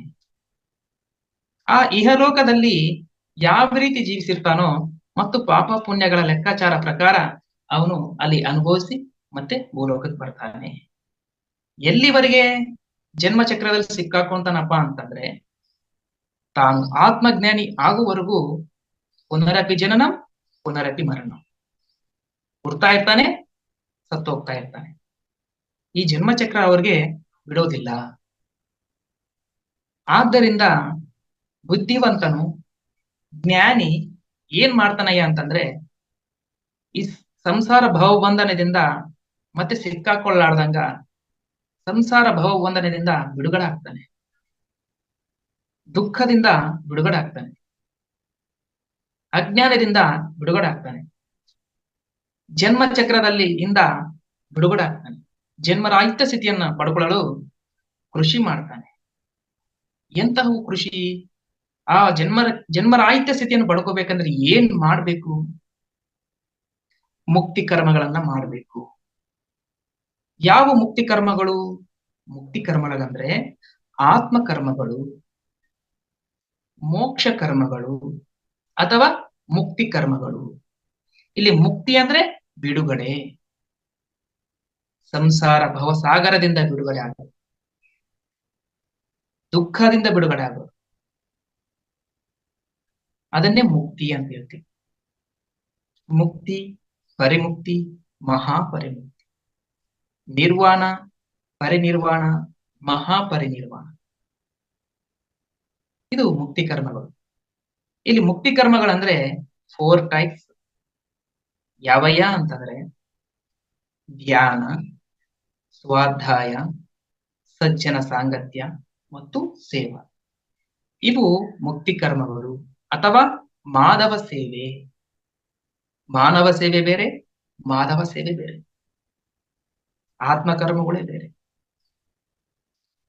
ಆದ್ದರಿಂದ ಈ ಧ್ಯಾನ, ಈ ಸ್ವಾಧ್ಯಾಯ, ಈ ಸಜ್ಜನ ಸಾಂಗತ್ಯ, ಸೇವಾ ಯಾರಾದ್ರೆ ಮಾಡ್ತಾರೋ ಅವರು ಆತ್ಮ ಉದ್ಧಾರ ಆಗುತ್ತೆ, ಆತ್ಮವು ಉನ್ನತ ಲೋಕಕ್ಕೆ ಹೋಗುತ್ತೆ. ಆತ್ಮಕರ್ಮಗಳನ್ನ ಯಾರು ಮಾಡ್ತಾರೋ ಆತ್ಮ ಪರಿಣಿತಿ ಹೊಂದುತ್ತೆ, ಆತ್ಮ ಪರಿಪೂರ್ಣ ಆಗುತ್ತೆ. ಆತ್ಮಜ್ಞಾನಿಯನ್ನ ಯಾರಾದ್ರೆ ಬೆಳೆಸ್ಕೊಂತಾರೋ ಪರಿಪೂರ್ಣ ಆಗ್ತಾರೆ, ಒಬ್ಬ ಬ್ರಹ್ಮಜ್ಞಾನಿ ಆಗ್ತಾನೆ. ಅವರು ಇರುವ ಸ್ಥಿತಿಯಿಂದ ಉನ್ನತ ಸ್ಥಿತಿಗೆ ಹೋಗ್ತಾರೆ. ಅವರ ಮರಣಾನ ಆದ್ಮೇಲೆ ಭೂಲೋಕ, ಭುವರ್ಲೋಕ, ಸ್ವರ್ಗಲೋಕ, ಜನಲೋಕ, ಮಹಾಲೋಕ, ತಪೋಲೋಕ ದಾಟಿ ಸತ್ಯಲೋಕಕ್ಕೆ ಹೋಗ್ತಾರೆ. ಎದಕ್ಕಂದ್ರೆ ಭೂಲೋಕದಲ್ಲಿ ಅವರು ಏನ್ ಮಾಡಿದಾರಯ್ಯ ಅಂತಂದ್ರೆ ಧ್ಯಾನ ಮಾಡಿದ್ದಾರೆ ಮತ್ತು ಆತ್ಮಜ್ಞಾನಕ್ಕೆ ಸಂಬಂಧಪಟ್ಟಿರ್ತಕ್ಕಂತಹ ಪುಸ್ತಕಗಳನ್ನು ಓದಿದ್ದಾರೆ, ಮತ್ತೆ ಈ ರೀತಿ ಸಜ್ಜನ ಸಾಂಗತ್ಯ ಮಾಡಿದ್ದಾರೆ. ಅಷ್ಟೇ ಅಲ್ಲದೆ ತಾನು ತಿಳ್ಕೊಂಡಿರ್ತಕ್ಕಂತಹ ಜ್ಞಾನವು ಎಲ್ಲರಿಗೂ ಮನೆ ಮನೆಗೆ, ಊರಿಗೆ ತಿಳಿಸಿ ಹೇಳಿದ್ದಾರೆ. ನಂತರ ಎಷ್ಟೋ ಮಂದಿನ ತಯಾರು ಮಾಡಿದ್ದಾರೆ. ಅದಕ್ಕೋಸ್ಕರ ಅವರು ಪರಮಾತ್ಮರ ಸ್ಥಿತಿಯನ್ನ ಪರಮಾತ್ಮರಾಗಿದ್ದಾರೆ ಅಂತಾರೆ. ಬ್ರಹ್ಮಜ್ಞಾನಿ ಆಗಿದಾನಂತ ಅವರು ಉನ್ನತವಾಗಿರ್ತಕ್ಕಂಥ ಲೋಕಕ್ಕೆ ಹೋಗ್ತಾರೆ. ಆ ಸ್ಥಿತಿ ನಮಗೆ ಬರಬೇಕಪ್ಪ ಅಂತಂದ್ರೆ ಈ ಭೂಲೋಕದಲ್ಲಿ ಚೆನ್ನಾಗಿ ಕೃಷಿ ಮಾಡ್ಬೇಕು. ಹೊಲದಲ್ಲಿ ಭೂಮಿ ಇರುತ್ತೆ, ಚೆನ್ನಾಗಿ ಭೂಮಿನ ಫಸಲು ಮಾಡಬೇಕು. ನೇಗಿಲು ತಗೊಂಡು ಎಲ್ಲ ರೀತಿಯಾಗಿ ಮಾಡಿ ಬೀಜ ಬಿತ್ತಿ ನೀರು ಹಾಕಿ ಗೊಬ್ಬರ ಹಾಕಿ ಅದನ್ನ ಸಂರಕ್ಷಣೆ ಮಾಡಿದಾಗ ಬೇಡವಾಗಿರ್ತಕ್ಕಂಥ ಗಿಡಗಳು ಬೆಳೆದಿರ್ತವೆ, ಅವನ್ನೆಲ್ಲ ತೆಗೆದು ನೀಟಾಗಿ ಜೋಪಾನ ಮಾಡಿದಾಗ ಕೆಲವು ದಿನಗಳಾದ್ಮೇಲೆ ಕೆಲವು ತಿಂಗಳಾದ್ಮೇಲೆ ಫಲ ಬರುತ್ತೆ. ಅದಕ್ಕೆ ಎಷ್ಟೆಲ್ಲ ಮೊದಲೆಲ್ಲ ಕೃಷಿ ಇದೆ, ಆ ಕೃಷಿ ಮಾಡಿದ್ರೇನೆ ಫಲಿತಾಂಶ ಸಿಗುತ್ತೆ. ಅದೇ ರೀತಿಯಾಗಿ ಒಬ್ಬ ಸ್ಟೂಡೆಂಟ್ ಇರ್ತಾನೆ, ಇಡೀ ಒಂದು ವರ್ಷ ಚೆನ್ನಾಗಿ ಓದ್ತಾನೆ, ಚೆನ್ನಾಗಿ ಸ್ಟಡಿ ಮಾಡ್ತಾನೆ, ಹಗಲು 24 ತಾಸು ಚೆನ್ನಾಗಿ ಕೃಷಿ ಮಾಡ್ತಾನೆ, ಎಷ್ಟೋ ಜ್ಞಾನ ಬೆಳೆಸ್ಕೊಂತಾನೆ. ಕ್ವಶನ್ ಪೇಪರ್ ಬಂದ ತಕ್ಷಣ ಚಕ ಚಕ ಚಕ ಆನ್ಸರ್ ಮಾಡ್ತಾನೆ, ಒಳ್ಳೆ ಮಾರ್ಕ್ಸ್ ತಗೊಂತಾನೆ. ಅವಾಗ ಅವನ ಭವಿಷ್ಯತ್ತಿನ ಜೀವನ ಉನ್ನತವಾಗಿರುತ್ತೆ, ಹ್ಯಾಪಿಯಾಗಿ ಸುಖವಾಗಿ ಜೀವಿಸ್ತಾನೆ.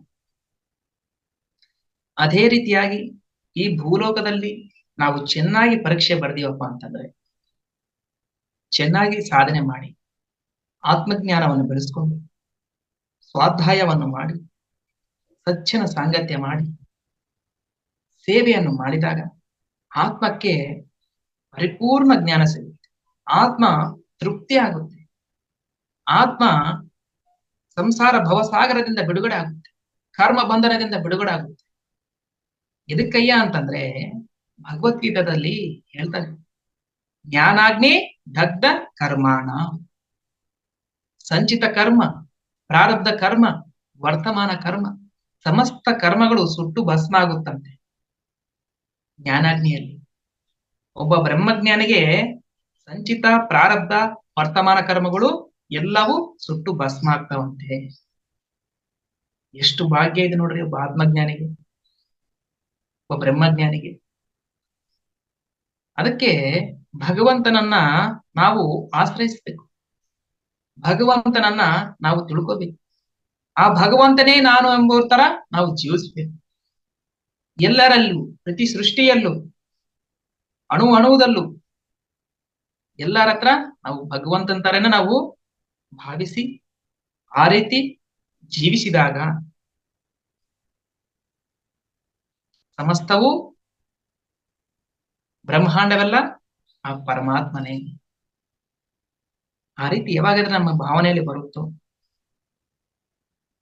ಅವಾಗ ಕರ್ಮಗಳು ಅದ್ಭುತವಾಗಿರ್ತವೆ. ಅವಾಗ ಅವ್ರಿಗೆ ಎಲ್ಲಾ ಕರ್ಮಗಳು ಪಾಪರಾಶಿಯರ ಸುಟ್ಟು ಭಸ್ಮ ಆಗಿರುತ್ತೆ, ಆನಂದವಾಗಿ ಜೀವಿಸ್ತಾನೆ, ಸತ್ಯ ತಿಳ್ಕೊಂತಾನೆ. ಮರಣ ಅಂತಕ್ಕಂಥದ್ದು ಈ ಶರೀರಕ್ಕೆ ಇದೆ, ನನಗಿಲ್ಲ, ಆತ್ಮಕ್ಕೆ ಮರಣವಿಲ್ಲ ಎಂಬತಕ್ಕಂತಹ ಸತ್ಯ ಜ್ಞಾನ ತಿಳ್ಕೊಂಡು ಸತ್ಯದ ಕಡೆ ಪ್ರಯಾಣ ಮಾಡ್ತಾನೆ. ಎಲ್ಲಾ ಕರ್ಮಗಳು ನಿಷ್ಕಾಮ ಕರ್ಮಗಳನ್ನಾಗಿ ಮಾಡ್ತಾನೆ. ನೋಡ್ರಿ, ಇಲ್ಲಿ ಕರ್ಮ ಸಿದ್ಧಾಂತದಲ್ಲಿ 3 ಟೈಪ್ಸ್ ಇದೆ. ಇನ್ನೊಂದು, ಒಂದು ಸಂಚಿತ ಕರ್ಮ, ಪ್ರಾರಬ್ಧ ಕರ್ಮ ಮತ್ತು ವರ್ತಮಾನ ಕರ್ಮ. ಸಂಚಿತ ಕರ್ಮ ಅಂತಂದ್ರೆ ಅನೇಕ ಜನ್ಮಗಳಿಂದ ಮಾಡ್ಕೊಂಡ್ ಬಂದಿರತಕ್ಕಂತಹ ಕರ್ಮ. ಆ ಪಾಪ ಪುಣ್ಯಗಳ ರಾಶಿ ಸಂಚಿತ ಕರ್ಮದಲ್ಲಿ ಇರುತ್ತೆ, ದೊಡ್ಡ ಮೂಟೆಯಾಗಿ. ಪ್ರಾರಬ್ಧ ಕರ್ಮ ಅಂತಂದ್ರೆ ಸಂಚಿತ ಕರ್ಮದಲ್ಲಿ ಸ್ವಲ್ಪ ಸಣ್ಣ ಮೂಟೆ ಆಗಿ ತೆಗೆದುಕೊಂಡ್ ಬಂದು ಈ ಭೂಲೋಕದಲ್ಲಿ ನಾವು ಜೀವಿಸ್ತಾ ಇರ್ತೀವಿ. ನಾವು ಸುಖವಾಗಿರಲು, ಕಷ್ಟದಿಂದ ಜೀವಿಸಲು, ಅನಾರೋಗ್ಯದಿಂದ ಜೀವಿಸಲು, ಬಾಧೆಯಿಂದ ಜೀವಿಸಲು, ಭೋಗಗಳಿಂದ ಜೀವಿಸಲು ಕಾರಣ ನಾವು ಸೆಲೆಕ್ಟ್ ಮಾಡ್ಕೊಂಡ್ ಬಂದಿರ್ತಕ್ಕಂಥ ಪ್ರಾರಬ್ಧ ಕರ್ಮಗಳ ಅನುಸಾರವಾಗಿ ನಾವು ಜೀವಿಸ್ತಾ ಇರ್ತೀವಿ. ಮತ್ತೆ ವರ್ತಮಾನ ಕರ್ಮ, ಇವಾಗ ನಾವು ಪ್ರೆಸೆಂಟ್ ನಾವು ಮಾಡ್ತಕ್ಕಂಥದ್ದು, ಈ ಪ್ರೆಸೆಂಟ್ ನಾವು ಮಾಡ್ತಕ್ಕಂಥ ಕರ್ಮ ವರ್ತಮಾನ ಕರ್ಮ ಅಂತ ಹೇಳ್ತೀವಿ, ಅಥವಾ ಆಗಾಮಿಕ ಕರ್ಮಗಳು ಅಂತ ಹೇಳ್ತೀವಿ. ಈ ಪ್ರೆಸೆಂಟ್ ನಾವು ವರ್ತಮಾನದಲ್ಲಿ ಯಾವ ರೀತಿ ನಾವು ಜೀವಿಸ್ತಾ ಇರ್ತೀವೋ ಆ ಕರ್ಮಗಳು 60% ನಾವು ಅನುಭವಿಸ್ತೀವಿ, ಇನ್ನ 40% ಶರೀರವನ್ನು ತ್ಯಜಿಸಿದ ಮೇಲೆ ಅವು ಮತ್ತೆ ಸಂಚಿತ ಕರ್ಮದಲ್ಲಿ ಆ್ಯಡ್ ಆಗ್ತವೆ.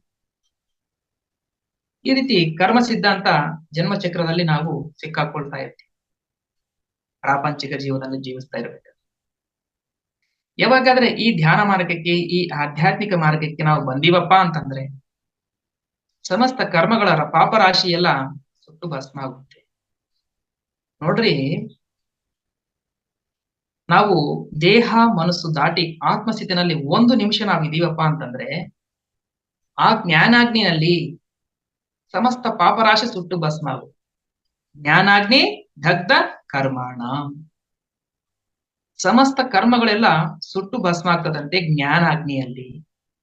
ನಾನು ಶರೀರವಲ್ಲ, ನಾನು ಆತ್ಮ ಅಂತ ಯಾವಾಗಾದ್ರೆ ನಾವು ಅನುಭವ ಪೂರ್ವಕವಾಗಿ ತಿಳ್ಕೊಂಡು ಆ ನಿರ್ಗುಣ ಸ್ಥಿತಿಯಲ್ಲಿ ಆತ್ಮಸ್ಥಿತಿನಲ್ಲಿ ಹಾಗೆ ಇರ್ತೀವೋ ಆ ವಿಶ್ವಶಕ್ತಿ ಬರ್ತಾ ಇರುತ್ತೆ. ಆ ಜ್ಞಾನಾಗ್ನಿಯಲ್ಲಿ ಸಮಸ್ತ ಕರ್ಮಗಳೆಲ್ಲ ಸುಟ್ಟು ಭಸ್ಮ ಆಗ್ತದೆ. ನಾಡಿ ಮಂಡಲ ಅಂತಕ್ಕಂಥದ್ದು ಒಂದಿದೆ, ಅದರಲ್ಲಿ ಸಂಚಿತ ಪ್ರಾರಬ್ಧ ಆಗಮಿಕ ಕರ್ಮಗಳು ಎಲ್ಲ ಶೇಖರಣೆ ಆಗಿದೆ. ಅವೆಲ್ಲವೂ ಈ ಜ್ಞಾನಾಗ್ನಿಯಲ್ಲಿ ಆ ಸ್ಥಿತಿನಲ್ಲಿ, ಧ್ಯಾನ ಸ್ಥಿತಿನಲ್ಲಿ ಇರಬೇಕಾದ್ರೆ, ಆ ನಿರ್ಗುಣ ಸ್ಥಿತಿನಲ್ಲಿ ಇರಬೇಕಾದ್ರೆ ಆ ಜ್ಞಾನಾಗ್ನಿಯಲ್ಲಿ ವಿಶ್ವಶಕ್ತಿ ನಮ್ಮಲ್ಲಿ ಪ್ರವೇಶ ಆದಂಗೆಲ್ಲ ಆ ಒಂದು ನಾಡಿ ಮಂಡಲಗಳು ಅಶುದ್ಧವಾಗಿರ್ತಕ್ಕಂಥದ್ದು, ಮಲಿನವಾಗಿರ್ತಕ್ಕಂಥ ನಾಡಿ ಮಂಡಲ ಪ್ರಾಣಮಯ ಶರೀರದಲ್ಲಿ ಇರುತ್ತೆ. ಆ ಅಶುದ್ಧ, ಆ ಮಲಿನವಾಗಿರ್ತಕ್ಕಂತಹ ನಾಡಿ ಮಂಡಲ, ಆ ವಿಶ್ವಶಕ್ತಿ ನಾವು ತಗೊಂತಾ ಇರ್ಬೇಕಾದ್ರೆ ಸಮಸ್ತ ಕರ್ಮಗಳೆಲ್ಲ ಸುಟ್ಟು ಭಸ್ಮ ಆಗುತ್ತೆ. ಕೇವಲ ಸಾಧಕರಿಗೆ ಮಾತ್ರ ಈ ಅವಕಾಶ ಇದೆ. ಈ ಸಾಧನೆ ಬಂದಿರತಕ್ಕಂಥ ಸಾಧಕರಿಗೆ ಮಾತ್ರ ಈ ಉನ್ನತವಾಗಿರ್ತಕ್ಕಂಥ ಅವಕಾಶ ಇದೆ. ಇನ್ನ ಈ ಧ್ಯಾನ ಮಾರ್ಗಕ್ಕೆ, ಈ ಆಧ್ಯಾತ್ಮಿಕ ಮಾರ್ಗದಲ್ಲಿ ಧ್ಯಾನ ಮಾರ್ಗಕ್ಕೆ ಬಂದಿರತಕ್ಕಂಥವ್ರು ಮಾತ್ರ ಈ ಅವಕಾಶ. ಇನ್ನ ಇತರರಿಗೆ ಪೂಜೆ ಸ್ತೋತ್ರ ಜಪದಲ್ಲಿ ಇರ್ತಕ್ಕಂಥವ್ರಿಗೆ ಈ ಅವಕಾಶವಿಲ್ಲ. ಅವರು ವಿಶುದ್ಧ ಚಕ್ರವರೆಗೆ ಬರಲು ಸಾಧ್ಯ ಆಗುತ್ತಷ್ಟೇ ಹೊರತು ಆಜ್ಞಾ ಸಹಸ್ರಾರ ಸ್ಥಿತಿಗೆ ಬರಲು ಸಾಧ್ಯವಿಲ್ಲ. ಅವರಿನ್ನ ಜನ್ಮಗಳು ತಗೋಬೇಕು. ಈ ಧ್ಯಾನ ಮಾರ್ಗಕ್ಕೆ ಬಂದಿರ್ತಕ್ಕಂಥವ್ರು ಎಷ್ಟು ಜನ್ಮಗಳು ದಾಟಿರ್ತಾರಂದ್ರೆ 350ರಿಂದ 360 ಜನ್ಮಗಳು ದಾಟಿರ್ತಕ್ಕಂಥವ್ರು. ಅದ್ರಾಗ ಬೇರೆ ಈ ಸೈಲೆಂಟ್ ಮೆಡಿಟೇಷನ್ ಮತ್ತು ಈ ಆತ್ಮಕರ್ಮಗಳನ್ನು ಮಾಡ್ತಕ್ಕಂಥವ್ರು, ಇಷ್ಟು ಜನ್ಮಗಳು ದಾಟಿರ್ತಕ್ಕಂಥವ್ರೆ ಈ ಮಾರ್ಗಕ್ಕೆ ಬರಲು ಸಾಧ್ಯ.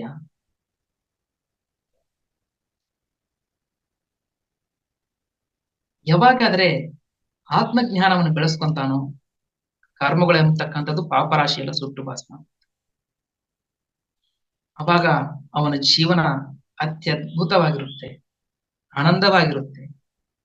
ಪ್ರತಿ ಕ್ಷಣ ಒಂದು ಸೆಲೆಬ್ರೇಷನ್, ಒಂದು ಉತ್ಸವ ರೀತಿಯಲ್ಲಿ ಜೀವಿಸ್ತಾ ಇರ್ತಾನೆ. ಆದ್ದರಿಂದ ನಾವು ಏನಯ್ಯ ಮಾಡ್ಬೇಕಪ್ಪ ಅಂತಂದ್ರೆ ಮುಕ್ತಿ ಕರ್ಮಗಳನ್ನೇ ಮಾಡಬೇಕು, ಪಾಪ ಕರ್ಮಗಳನ್ನ ತ್ಯಜಿಸ್ಬೇಕು, ಪುಣ್ಯ ಕರ್ಮಗಳನ್ನ ತ್ಯಜಿಸ್ಬೇಕು, ಮುಕ್ತಿ ಕರ್ಮಗಳನ್ನೇ ಮಾಡಬೇಕು. ಸಪೋಸ್ ಪುಣ್ಯ ಕರ್ಮಗಳು ಮಾಡ್ಬೇಕಂತಕ್ಕಂತಹ ಅವಕಾಶ ಬಂದ್ರೆ ನಾವು ಏನ್ ಮಾಡ್ಬೇಕಯ್ಯ ಅಂತಂದ್ರೆ ನಿಷ್ಕಾಮ ಕರ್ಮ ಮಾಡ್ಬೇಕು. ಕರ್ಮ ಮಾಡ್ಬೇಕು, ದಾನ ಧರ್ಮ ಮಾಡ್ಬೋದು, ಆದ್ರೆ ಫಲಿತಾಂಶವನ್ನು ಆಶಿಸಬಾರ್ದು. ಅದು ಭಗವಂತನಿಗೆ ಅರ್ಪಿತ ಎಂಬತಕ್ಕಂತಹ ರೀತಿಯಲ್ಲಿ ಆ ಕರ್ಮವನ್ನು ಮಾಡಬೇಕು. ಮತ್ತೆ ಬುದ್ಧ ಭಗವಾನ್ ಹೇಳ್ತಾನೆ, ಪ್ರಾಪಂಚಿಕ ಜೀವನದಲ್ಲಿ ಜೀವಿಸ್ತಕ್ಕಂತಹ ಜನರು ಪಾಪವನ್ನು ಮಾಡ್ಬೇಕಾದ್ರೆ ಸಂತೋಷದಿಂದ ಆನಂದದಿಂದ ಮಾಡ್ತಾರಂತೆ ಪಾಪ ಕರ್ಮಗಳು. ಆದ್ರೆ ಆ ಕರ್ಮವನ್ನ ಅನುಭವಿಸ್ಬೇಕಾದ್ರೆ ಕಡು ದುರ್ಭರದಿಂದ ಕಷ್ಟದಿಂದ ಅನುಭವಿಸ್ತಾರಂತೆ. ಪಾಪ ಮಾಡ್ಬೇಕಾದ್ರೆ ಆರಾಮಾಗಿ, ಅಧರ್ಮ ಮಾಡ್ಬೇಕಾದ್ರೆ ಆರಾಮಾಗಿ ಮಾಡ್ತಾರೆ, ಆದ್ರೆ ಆ ಶಿಕ್ಷೆ ಬಂದಾಗ ಅನುಭವಿಸ್ಬೇಕಾದ್ರೆ ಎಷ್ಟು ಜನ್ಮಗಳಿಂದ ಮಾಡಿರ್ತಕ್ಕಂಥ ಪಾಪರಾಶಿ ಒಂದೇ ಸಮನೆ ಅಟ್ಯಾಕ್ ಆದಾಗ ಎಷ್ಟು ದುಃಖ ಅನುಭವಿಸ್ತಾನೆ, ಎಷ್ಟು ನರಕ ಅನುಭವಿಸ್ತಾನೆ. ಆ ದುಃಖ ಅನುಭವಿಸೋರ್ಗೆ ಗೊತ್ತು. ಅದಕ್ಕೆ ಬುದ್ಧಿವಂತರಾಗಿರ್ತಕ್ಕಂಥವ್ರು, ಜಾಣರು, ಜ್ಞಾನಿಗಳು ಆ ಕರ್ಮದಿಂದ ಬಿಡುಗಡೆ ಆಗಕ್ಕೆ ಈ ಒಂದು ಸಾಧನೆ ಮಾಡಿ ಪ್ರಕ್ಷಾಳನೆ ಮಾಡ್ಕೊಳ್ತಾರೆ. ಆದ್ದರಿಂದ ಪ್ರತಿಯೊಬ್ಬರು ಈ ಸಾಧನೆಯನ್ನ ಮಾಡಬೇಕು. ಭೂಮಿನಲ್ಲಿ ಯಾವ ಬೀಜ ಬಿತ್ತಿದ್ರೆ ಅದೇ ಫಲಿತ, ಅದೇ ಗಿಡ ಬರುತ್ತೆ, ಅದೇ ಫಲ ಸಿಗುತ್ತೆ. ನಾವು ಬೇವಿನ ಬೀಜವನ್ನು ಬಿತ್ತಿ ಮಾವಿನಕಾಯಿ ಬೇಕಂದ್ರೆ ಹೆಂಗ್ ಸಿಗುತ್ತೆ? ನಾವು ಪಾಪ ಕರ್ಮಗಳು ಮಾಡಿ ಸುಖವಾಗಿ ಜೀವಿಸ್ಬೇಕಂದ್ರೆ ಹೆಂಗಾಗುತ್ತೆ? ಪಾಪ ಮಾಡಿದವರು ಪಾಪವನ್ನು ಅನುಭವಿಸ್ಲೇಬೇಕು, ಪುಣ್ಯ ಮಾಡಿದವರು ಪುಣ್ಯವನ್ನು ಭೋಗವನ್ನು ಅನುಭವಿಸ್ಲೇಬೇಕು. ಮುಕ್ತಿ ಕರ್ಮ ಮಾಡಿದವರು ಮೋಕ್ಷವನ್ನು ಪಡಲೇಬೇಕು. ಅದಕ್ಕಾಗಿ ನಾವೆಲ್ಲರೂ ಮುಕ್ತಿ ಕರ್ಮಗಳನ್ನು ಮಾಡಿ ಮೋಕ್ಷವನ್ನು ಪಡ್ಕೊಳ್ಳೋಣ. ನೋಡ್ರಿ, ಕೊನೆಯದಾಗಿ ಒಂದೇ ಒಂದು ಭಗವದ್ಗೀತೆಯಲ್ಲಿ ಒಂದು ಮಾತು ಹೇಳ್ತಾರೆ, ಅಭ್ಯಾಸಕ್ಕಿಂತಹ ಧ್ಯಾನ ಶ್ರೇಷ್ಠ, ಧ್ಯಾನಕ್ಕಿಂತಹ ಜ್ಞಾನ ಶ್ರೇಷ್ಠ, ಜ್ಞಾನಕ್ಕಿಂತಹ ಕರ್ಮ ಫಲ ತ್ಯಾಗ ಶ್ರೇಷ್ಠ. ಅಭ್ಯಾಸ ಅಂದ್ರೆ ನಿತ್ಯ ನೈಮಿತ್ತಿಕ ಕರ್ಮಗಳು, ಸಂಧ್ಯಾ ವಂದನೆ, ಪೂಜೆ, ಪುನಸ್ಕಾರ, ಉಪವಾಸ, ಇವೆಲ್ಲವೂ ಅಭ್ಯಾಸ. ಅದಕ್ಕಿಂತಹ ಧ್ಯಾನ ಶ್ರೇಷ್ಠ, ಅಂದ್ರೆ ಈ ಶ್ವಾಸದ ಮೇಲೆ ಧ್ಯಾಸ ಮಾಡೋದು. ಈ ಧ್ಯಾನಕ್ಕಿಂತಹ ಜ್ಞಾನ ಅಂದ್ರೆ ಆತ್ಮಜ್ಞಾನ, ಅಂದ್ರೆ ನಾನು ದೇಹವಲ್ಲ, ನಾನು ಆತ್ಮ ಅಂತ ತಿಳ್ಕೊಂಡು ಜೀವಿಸ್ತಕ್ಕಂಥದ್ದು. ಈ ಜ್ಞಾನಕ್ಕಿಂತಹ ಕರ್ಮ ಫಲ ತ್ಯಾಗ, ನಾವು ಮಾಡ್ತಕ್ಕಂತಹ ಕರ್ಮ ಏನಿದೆ ಅದು ಸಂಪೂರ್ಣ ಪರಮಾತ್ಮಗೆ ಅರ್ಪಿಸೋದು. ನನ್ನದೇನಿಲ್ಲ, ಎಲ್ಲ ಆ ವಿಶ್ವೇಶ್ವರಂದೇ ಎಂಬತಕ್ಕಂತಹ ರೀತಿ ನಾವು ಕರ್ಮವನ್ನ ಅರ್ಪಣೆ ಮಾಡೋದು, ತ್ಯಾಗ ಮಾಡೋದು, ಫಲಿತಾಂಶವನ್ನು ಆಸೆ ಇರೋದು. ಯಾರೋ ಒಬ್ರು ಜಾಬ್ ಮಾಡ್ತಿರ್ತಾರೆ ಕಂಪ್ನಿಗಳಲ್ಲಿ. ಎದಕ್ ಮಾಡ್ತಾರೆ? ಸುಮ್ನೆ ಮಾಡ್ತಾರ? ಅಲ್ಲಿ ಸ್ಯಾಲ್ರಿ ಕೊಡ್ತಾರ ಅಂತ ಹೇಳಿ ಮಾಡ್ತಾರೆ. ಅದು ಸ್ವಾರ್ಥ ಆಗಿರುತ್ತೆ. ತನ್ನ ಜೀವನ ಪೋಷಣೆ ಮಾಡೋದಕ್ಕೋಸ್ಕರ ಅಲ್ಲಿ ಸ್ಯಾಲ್ರಿ ಕೊಡ್ತಾರ ಅಂತೇಳಿ ನಾವು ಮಾಡ್ತೀವಿ. ಬಟ್ ಸ್ಯಾಲ್ರಿ ಕೊಳ್ಳಾರ್ದಂಗ ಇದ್ದ ಪಕ್ಷದಲ್ಲಿ ನಾವು ಜಾಬ್ ಮಾಡಿದ್ರೆ ಮಾಡ್ತೀವ? ಮಾಡೋದಿಲ್ಲ.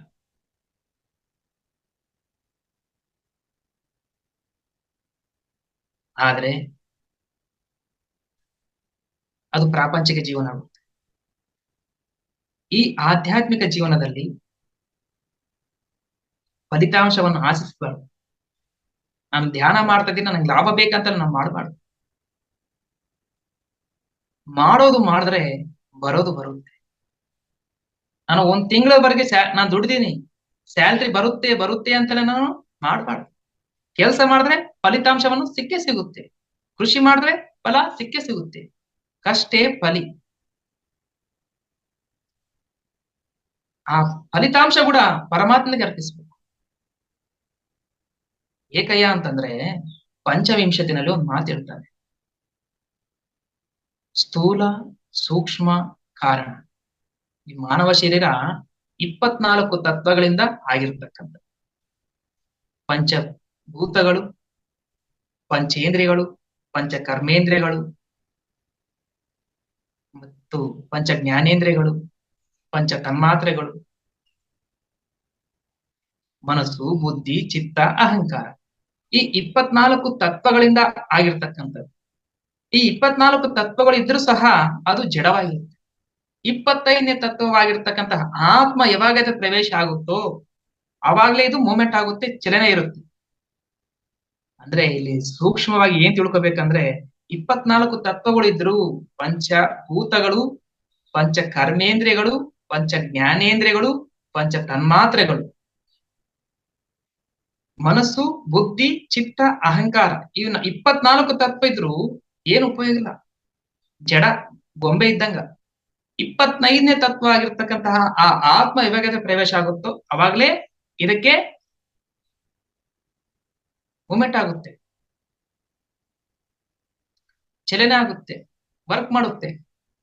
ಒಂದು ಮಿಷಿನ್ಗೆ ಕರೆಂಟ್ ಇಲ್ಲಂದ್ರೆ ಹೆಂಗ ರನ್ ಆಗೋದಿಲ್ಲೋ ಹಂಗ ಈ ಶರೀರಕ್ಕೆ ಒಂದು ಕರೆಂಟ್ ಬೇಕು.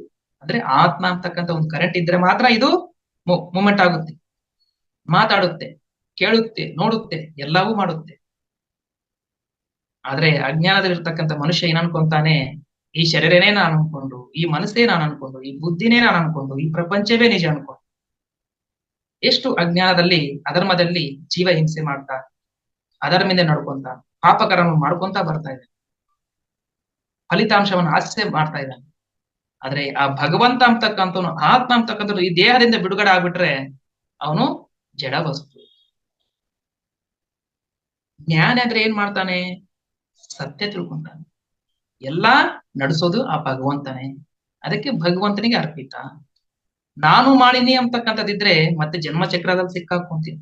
ನಾನು ಅಂತಕ್ಕಂಥದ್ದಿಲ್ಲಪ್ಪ, ಎಲ್ಲ ವಿಶ್ವೇಶ್ವರಂದೇ ಅಂತಕ್ಕಂಥ ರೀತಿಯಲ್ಲಿ ನಾವು ಕರ್ಮಗಳನ್ನು ಮಾಡಿವಪ್ಪ ಅಂತಂದ್ರೆ ಜನ್ಮ ರಾಹಿತ್ಯ ಸ್ಥಿತಿಯನ್ನು ಪಡ್ಕೊಳ್ತೀವಿ.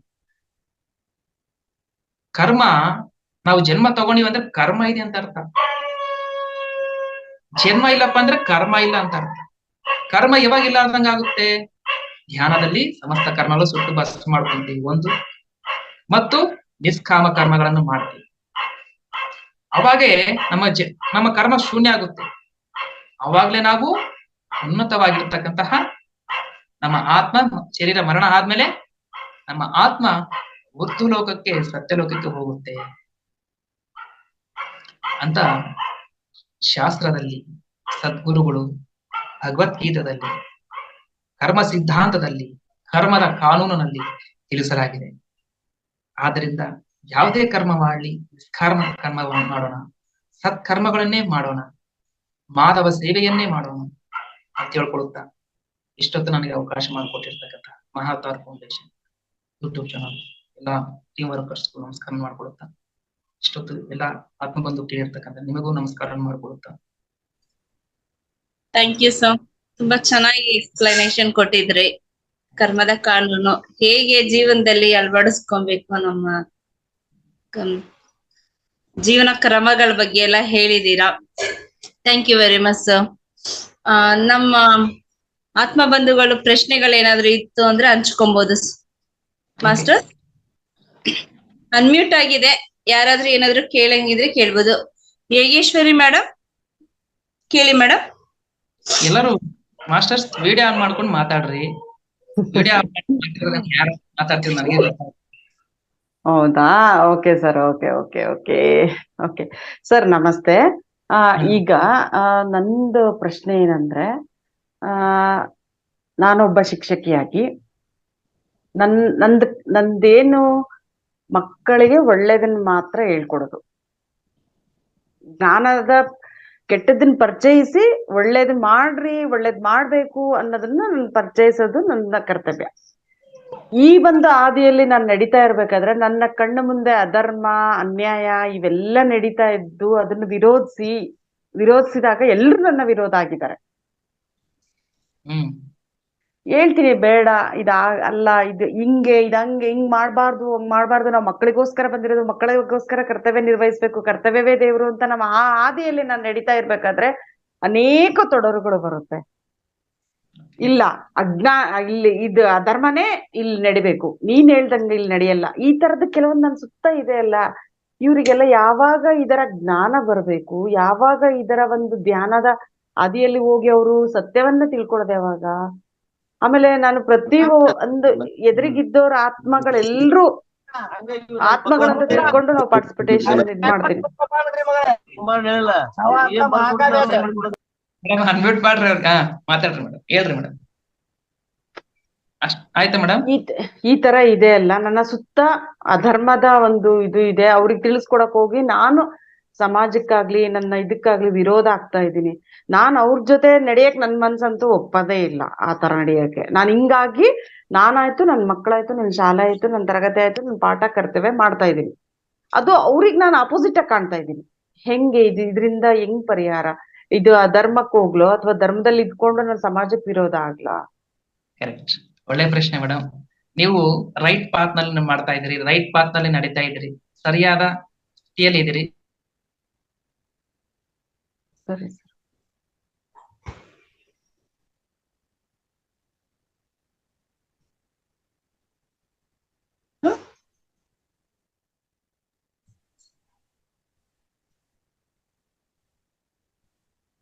ಮೇ ಬಿ ಆ ನೆಟ್ವರ್ಕ್ ಇಶ್ಯೂ ಇರ್ಬೇಕು. ಕರೆಕ್ಟ್ ಆಗೇ ಮಾಡಬೇಕು. ನೀವು ಸ್ಟಾಫ್ ಅನ್ನು ಆಶ್ರಯಿಸಿ ಸತ್ಯದ ಕಡೆ ನಡೀತಾ ಇದೆ, ಗೆಲ್ಲೋದು ಸತ್ಯ. ಬಟ್ ಸತ್ಯ ಮಾರ್ಗದಲ್ಲಿ ನಡೆಯೋರಿಗೆ ತೊಂದರೆಗಳು ಜಾಸ್ತಿ ಇರ್ಬೋದಲ್ವಾ ಸರ್? ಇಲ್ಲಿ ಏನಂದ್ರೆ, ಸತ್ಯದ ಕಡೆ ಇದ್ದಾಗ, ಸತ್ಯವನ್ನು ಆಶ್ರಯಿಸಿದಾಗ ನಮಗೆ ಯಾವಾಗ್ಲೂ ಸಕ್ಸಸ್ ಇರುತ್ತೆ. ಸತ್ಯ ಹರಿಶ್ಚಂದ್ರನಿಗೆ ಬಿಟ್ಟಿಲ್ಲ ಕಷ್ಟಗಳು. ರಾಜ್ಯವನ್ನು ಕಳ್ಕೊಂಡ, ತನ್ನ ಹೆಂಡತಿ ಕಳ್ಕೊಂಡ, ಮಕ್ಕಳು ಕಳ್ಕೊಂಡ, ತನ್ನನ್ನು ತಾನೇ ಕಳ್ಕೊಂಡ, ಆದ್ರೆ ಸತ್ಯವನ್ನು ಬಿಡ್ಲಿಲ್ಲ. ಲಾಸ್ಟ್ಗೆ ದುರ್ವಾಸ ಮುನಿಗಳು, ಅವರು ವಿಶ್ವಾಮಿತ್ರರು ಏನಾದ್ರು ಅವರಿಗೆ ಶರಣಾಗತಿ ಆದ್ರು. ನೀನ್ ಗ್ರೇಟ್ ಅಪ್ಪ, ಮೂರು ಲೋಕದಲ್ಲಿ ನಿನ್ನ ಹೆಸರು ಕೀರ್ತಿ ಆಗು, ಹೆಸರುವಾಸಿ ಆಗ್ತಿ, ನಿನ್ನ ಹೆಸರು ಸರಿಸ್ಥಾಯಿ ಹಂಗೆ ಉಳಿತೈತೆ, ನಿನ್ನ ರಾಜ್ಯ ಬಂತು, ಮಕ್ಕಳು ಬಂದ್ರು, ಎಲ್ಲರೂ ಬಂದ್ರು. ನೋವಾಗುತ್ತಲ್ಲ ಸರ್, ತುಂಬಾ ಅಂದ್ರೆ ತುಂಬಾ ನೋವಾಗುತ್ತೆ.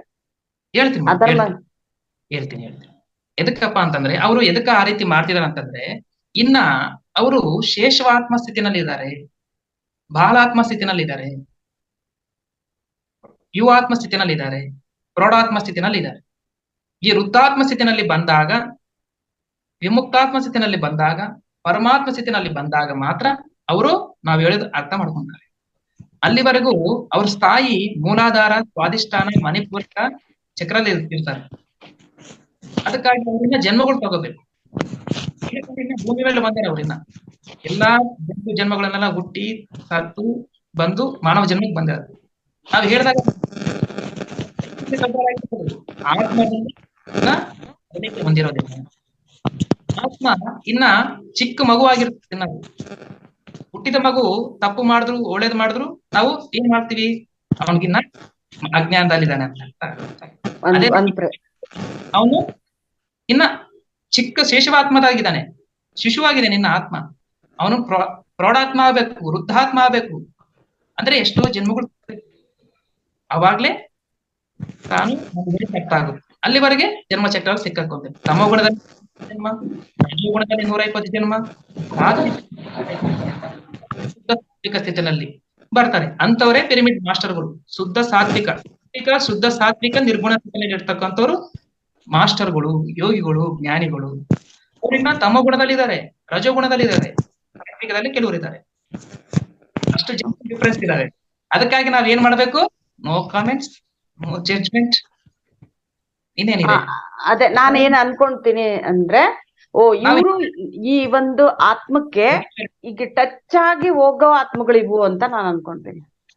ಐ ಮೀನ್ ಇದು ನಾನೊಂದು ಆತ್ಮ, ನನ್ನ ಆತ್ಮಕ್ಕೆ ಈಗ ನೀವು ನನ್ ಜೊತೆ ಮಾತಾಡ್ತಾ ಇದ್ರೆ ನೀವೊಂದು ಆತ್ಮ ನನ್ನ ಆತ್ಮದ ಜೊತೆ ಕಾನ್ವರ್ಸೇಷನ್ ಆಗ್ಬೇಕು ಅನ್ನೋದಿರುತ್ತೆ, ಆಗುತ್ತೆ, ಪಾಸ್ ಆಗುತ್ತೆ ಅಂತ ನಾನು ಆತರ ಅನ್ಕೊಂತೀನಿ. ಇವ್ರೆಲ್ರು ನನ್ ಜೊತೆಗ್ ಬಂದಿರೋ ಆತ್ಮಗಳು, ಇವ್ರ ಜೊತೆ ಇವ್ರು ಬರ್ತಾರೆ ಹೋಗ್ತಾರೆ ಅಂತ ಆತರ ಅನ್ಕೊಂಡ್ ನಾನು ಸುಮ್ನಾಗ್ಬಿಡ್ತೀನಿ. ಅವರಿಂದನೇ ಒಂದ್ ಪಾಠ ಕಲಿಬೇಕು ಅಂತ.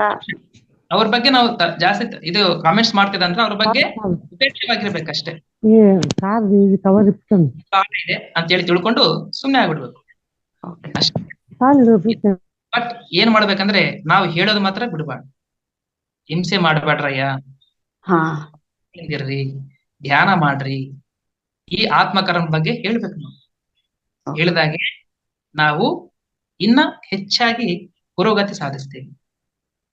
ಧ್ಯಾನ, ಸ್ವಾಧ್ಯಾಯ, ಸಜ್ಜನ ಸಾಂಗತ್ಯ ಮಾಡೋದು ಒಂದೆತ್ತಾದ್ರೆ ಸೇವೆ ಮಾಡೋದು ಇನ್ನ ಮಲ್ಟಿಪಲ್.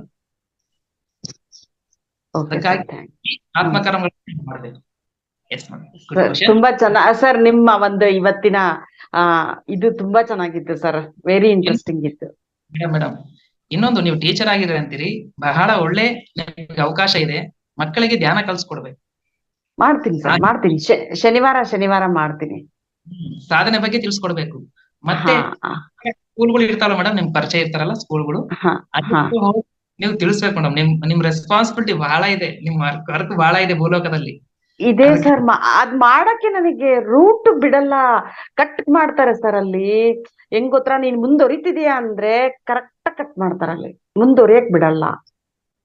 ತಲೆ ಕೆಡ್ಸ್ಕೋಬಾರ್ದು ಮೇಡಮ್. ನಾವು ಸತ್ಯನ ಆಶ್ರಯಿಸಿದೀವಿ, ಸತ್ಯದ ಕಡೆ ಇದೀವಿ, ಹಂಗೆ ಪ್ರಯತ್ನ ಮಾಡ್ಬೇಕು, ಕಂಪಲ್ಸರಿ ಆಗುತ್ತೆ. ಸೃಷ್ಟಿನೇ ನಮ್ ಸಪೋರ್ಟ್ ಇದೆ, ಸದ್ಗುರುನೇ ನಮ್ ಸಪೋರ್ಟ್ ಇದೆ. ನಾನು ಪ್ರಕೃತಿನೇ ನಂಬಿರೋದು ಜಾಸ್ತಿ, ಯಾರನ್ನು ನನ್ ಸ್ನೇಹ ಇಲ್ಲ, ನನ್ ಪ್ರಕೃತಿನೇ ಸ್ನೇಹ. ನನ್ನ ಮನೆ ತುಂಬಾ ಫುಲ್ ಗಿಡಗಳಿದೆ. ಮನೆ ಬೆಡ್ರೂಮ್, ಹಾಲ್ ರೂಮ್, ಕಿಚನ್, ಬಾತ್ರೂಮ್, ವಾಶ್ರೂಮ್ ಎಲ್ಲಾ ಕಡೆ ಗಿಡಗಳನ್ನ ಇಟ್ಟು ನನ್ನ ಪ್ರಕೃತಿನೇ ನಂಬಿರೋದು ಜಾಸ್ತಿ. ಏನಪ್ಪಾ ಅಂದ್ರೆ ಮೇಡಮ್, ಲೋಕ ಕಲ್ಯಾಣಕ್ಕಾಗಿ ಒಂದೇ ಹೆಜ್ಜೆ ಇಟ್ಟಿವಂದ್ರೆ 99 ಹೆಜ್ಜೆ ಭಗವಂತ ನಮ್ಮಿಂದ ಇರ್ತಾನೆ. ಯೂನಿವರ್ಸ್ ಸಾಕ್ಷಾತ್ ಬ್ರಹ್ಮಾಂಡನೇ ನಮ್ಮಿಂದ ಇರುತ್ತೆ ಸತ್ಕರ್ಮಗಳು ಮಾಡ್ಬೇಕಾದ್ರೆ, ಲೋಕ ಕಲ್ಯಾಣಕ್ಕಾಗಿ. 100% ಸರ್, 100%. ನೀವೊಬ್ರೇ ಹೋಗ್ರಿ ಜ್ಞಾನ ಕಲ್ಸ್ಕೊಡಕ, ಅವ್ರ 100 ಮಂದಿ ಬರ್ಲಿ, ಅವ್ರ ತಲೆ ಬಗ್ಸಿ ಹೋಗ್ಬಿಡ್ತಾರೆ. ಯಾಕಂದ್ರೆ ನೀವು ಸತ್ಯನ ಆಶ್ರಯಿಸಿ. ಅದೇ ಸರ್, ನನಗೆ ಬಹಳ ನೋವಾಗಿತ್ತು, ಯಾಕಿಷ್ಟು ವಿರೋಧ ಆಗ್ತಾರೆ ಅಂತ ಹೇಳ್ಬಿಟ್ಟು. ಬಟ್ ಇವಾಗ ನನ್ಗೆ ಅರ್ಥ ಆಯ್ತು, ಅವ್ರ ಏನೇ ಮಾಡ್ಲಿ, ನಾನ್ ಮೌನವಾಗಿ ಅದನ್ನ ಸಾಧನೆ ಮಾಡ್ಬೇಕು ಅಂತ ಗೊತ್ತಾಯ್ತು ನನಗೆ. ಇನ್ನ ದೇಹ ಸ್ಥಿತಿ ಮನೋಸ್ಥಿತಿನಲ್ಲಿ ಇದ್ದಾರೆ, ಆತ್ಮಸ್ಥಿತಿನಲ್ಲಿ ಬಂದಿಲ್ಲ, ಅದಕ್ಕಾಗಿ ಹಂಗಿದ್ದಾರೆ ಅಷ್ಟೇ. ಅದೇ. ಅಷ್ಟ್ ತಿಳ್ಕೊಂಡು ನೀವು ಸುಮ್ನೆ ಸೈಲೆಂಟ್ ಆಗ್ಬಿಟ್ರೆ ಆಗುತ್ತೆ. ಇನ್ನ ನಿನ್ ಜನ್ಮ ಗೊತ್ತಾಗೋದೇ ಐತಪ್ಪ, ನಾವು ನಮ್ಮ ಸ್ಥಿತಿಗೆ ಬರ್ಬೇಕಂದ್ರೆ ಇನ್ನ ಲೇಟ್ ಆಗುತ್ತೆ ಅಂತ ನಾವು ಸೈಲೆಂಟ್ ಆಗಿರೋದು ನಮ್ದು ಒಂದು ಜ್ಞಾನಿಯ ಲಕ್ಷಣ ಅಷ್ಟೇ. ಥ್ಯಾಂಕ್ ಯು ಸರ್, ಚೆನ್ನಾಗಿತ್ತು ಸರ್ ನಿಮ್ದು. ಇವತ್ತೊಂದು ಕಣ್ಣು ತೆರೆಸ್ದಂಗ ಆಯ್ತು. ಆಕ್ಚುಲಿ ಈ ಜ್ಞಾನ ನನಗೆ ಇತ್ತು, ಇಂಥವ್ರ ಜೊತೆಗೆ ಸೇರಿ ಸ್ವಲ್ಪ ನಾನು ರೂಢಾಗಿ ನಡ್ಕೊಂತಾ ಇದ್ದೆ. ಈಗ ಮತ್ತೆ ಈ ಧ್ಯಾನ ಕ್ಲಾಸ್ ಸ್ಟಾರ್ಟ್ ಆದಾಗಿಂದ ನನಗೆ ಮತ್ತೆ ವಾಪಸ್ ನನ್ನನ್ನ ದೇವ್ರು ಮತ್ತೆ ನೋಡು, ನೀನೇ ಕೆಡಿಸ್ಕೊಂತಾ ಇದೆ ಅವ್ರ ಜೊತೆಗೆ ಸೇರಿ ಈ ಕ್ಲಾಸಿಗೆ ಅಟೆಂಡ್ ಆಗು ಅಂತ ಹೇಳಿ ಪತ್ರಿಜಿ ಅವ್ರ ಪಾದ ಸ್ಪರ್ಶ ಮಾಡಿದ್ದೀನಿ ನಾನು. ಆ ಪತ್ರಿಜಿ ಅವರ ಪಾದ ಸ್ಪರ್ಶದ ಜ್ಞಾನ ಮತ್ತೆ ನನಗೆ ಈ ಕ್ಲಾಸಿಂದ ಸಿಕ್ತು ಅಂತೇಳಿ ಹೇಳಕ್ ಇಷ್ಟಪಡ್ತೀನಿ ಸರ್. ನನಗೆ ಆ ಧ್ಯಾನದ ಖುಷಿ ಈ ತರ ಮಾಡಿಸ್ತಾ ಇದೆ. ಥ್ಯಾಂಕ್ ಯು, ನನಗೆ ಬಹಳ ಹ್ಯಾಪಿ ಅನಿಸ್ತು. Thank you sir. ಖುಷಿ ಮಾಡ್ರಿ ಮೇಡಮ್, ಸಾಧನೆ ಮಾಡ್ರಿ, ಆತ್ಮಜ್ಞಾನ ಪುಸ್ತಕಗಳನ್ನು ಚೆನ್ನಾಗಿ ಓದ್ರಿ, ಈ ಸಜ್ಜನ ಸಾಂಗತ್ಯ ಪತ್ರಿ ಸರ್ ವಿಡಿಯೋ, ತಟವರ್ತಿರ ಸರ್ ವಿಡಿಯೋ, ಸದ್ಗುರುಗಳ ವಿಡಿಯೋ ನೋಡ್ರಿ, ಎಷ್ಟೋ ಜ್ಞಾನ ಪಡ್ಕೊಂಡು ತಿಳ್ಸಕ್ ಅನುಕೂಲ ಆಗುತ್ತೆ. ಆಯ್ತು sir, thank you. Thank you ma'am. Yogeshwari madam, ನಿಮ್ಮ ಭಾವನಾತ್ಮಕ ಅನುಭವಗಳನ್ನ ತುಂಬಾ ಚೆನ್ನಾಗಿ ವ್ಯಕ್ತಪಡಿಸಿದ್ರಿ ಮೇಡಮ್. ತುಂಬಾ ಚೆನ್ನಾಗಿ ಎಕ್ಸ್ಪೀರಿಯನ್ಸ್ ಮಾಡಿದ್ರಿ, ಎಲ್ಲರಿಗೂ ಇನ್ಸ್ಪಿರೇಷನ್ ಆಗೋ ತರ ಹೇಳಿದ್ರಿ. ನೀವು ಮನೆಯಲ್ಲಿ ನೀವು ಪ್ರಕೃತಿ ಜೊತೆ ಬದುಕ್ತಾ ಇದ್ದೀರಾ ಅಂತ ಹೇಳಿದ್ದು ಅದು ತುಂಬಾ ಎಲ್ಲರಿಗೂ ಮೋಟಿವೇಶನ್ ಮೇಡಮ್. ಮೇಡಮ್, ನಾನು ಕಿಚನ್ ರೂಮ್ ಅಲ್ಲಿ ನೀವು ನೋಡ್ತೀನಿ ಅಂದ್ರೆ ಈಗ ವಿಡಿಯೋ ಕಾಲ್ ಅಲ್ಲಿ ಕಿಚನ್ ರೂಮ್, ಹಾಲ್, ಬಾತ್ರೂಮ್, ವಾಶ್ರೂಮ್, ಬೆಡ್ರೂಮ್ ಪ್ರತಿ ಒಂದ್ ಕಡೆನೇ ನನ್ನ ಗಿಡ ಇರ್ಬೇಕು. ಆ ಗಿಡ ನೋಡ್ತಾನೆ ನಾನು ಅವ್ರ ಜೊತೆ ಮಾತಾಡ್ತೀನಿ, ನನ್ ಗಿಡದ ಜೊತೆ. ಹೌದು ಹೌದು ಅಷ್ಟು ನಾನು ಇದ್ರಲ್ಲಿದ್ದೀನಿ. ಹಂಗಾಗಿ ಪ್ರಕೃತಿನೇ ನನಗೆ ಗುರು, ಪ್ರಕೃತಿನೇ ನನಗೆ ಇದು ಅಷ್ಟು ಚೆನ್ನಾಗಿ ಅನ್ಸ್ತಾ ಇದೆ. ಹೌದು ಮೇಡಮ್, ಒಳ್ಳೆ ಸಾಧನೆ ಮೇಡಮ್ ಅದು. ಅದೇ. ತುಂಬಾ ಧನ್ಯವಾದಗಳು. ತುಂಬಾ ಚೆನ್ನಾಗಿ ವ್ಯಕ್ತಪಡಿಸ್ತೀನಿ ಎಲ್ಲಾನು. Thank you madam, thank you.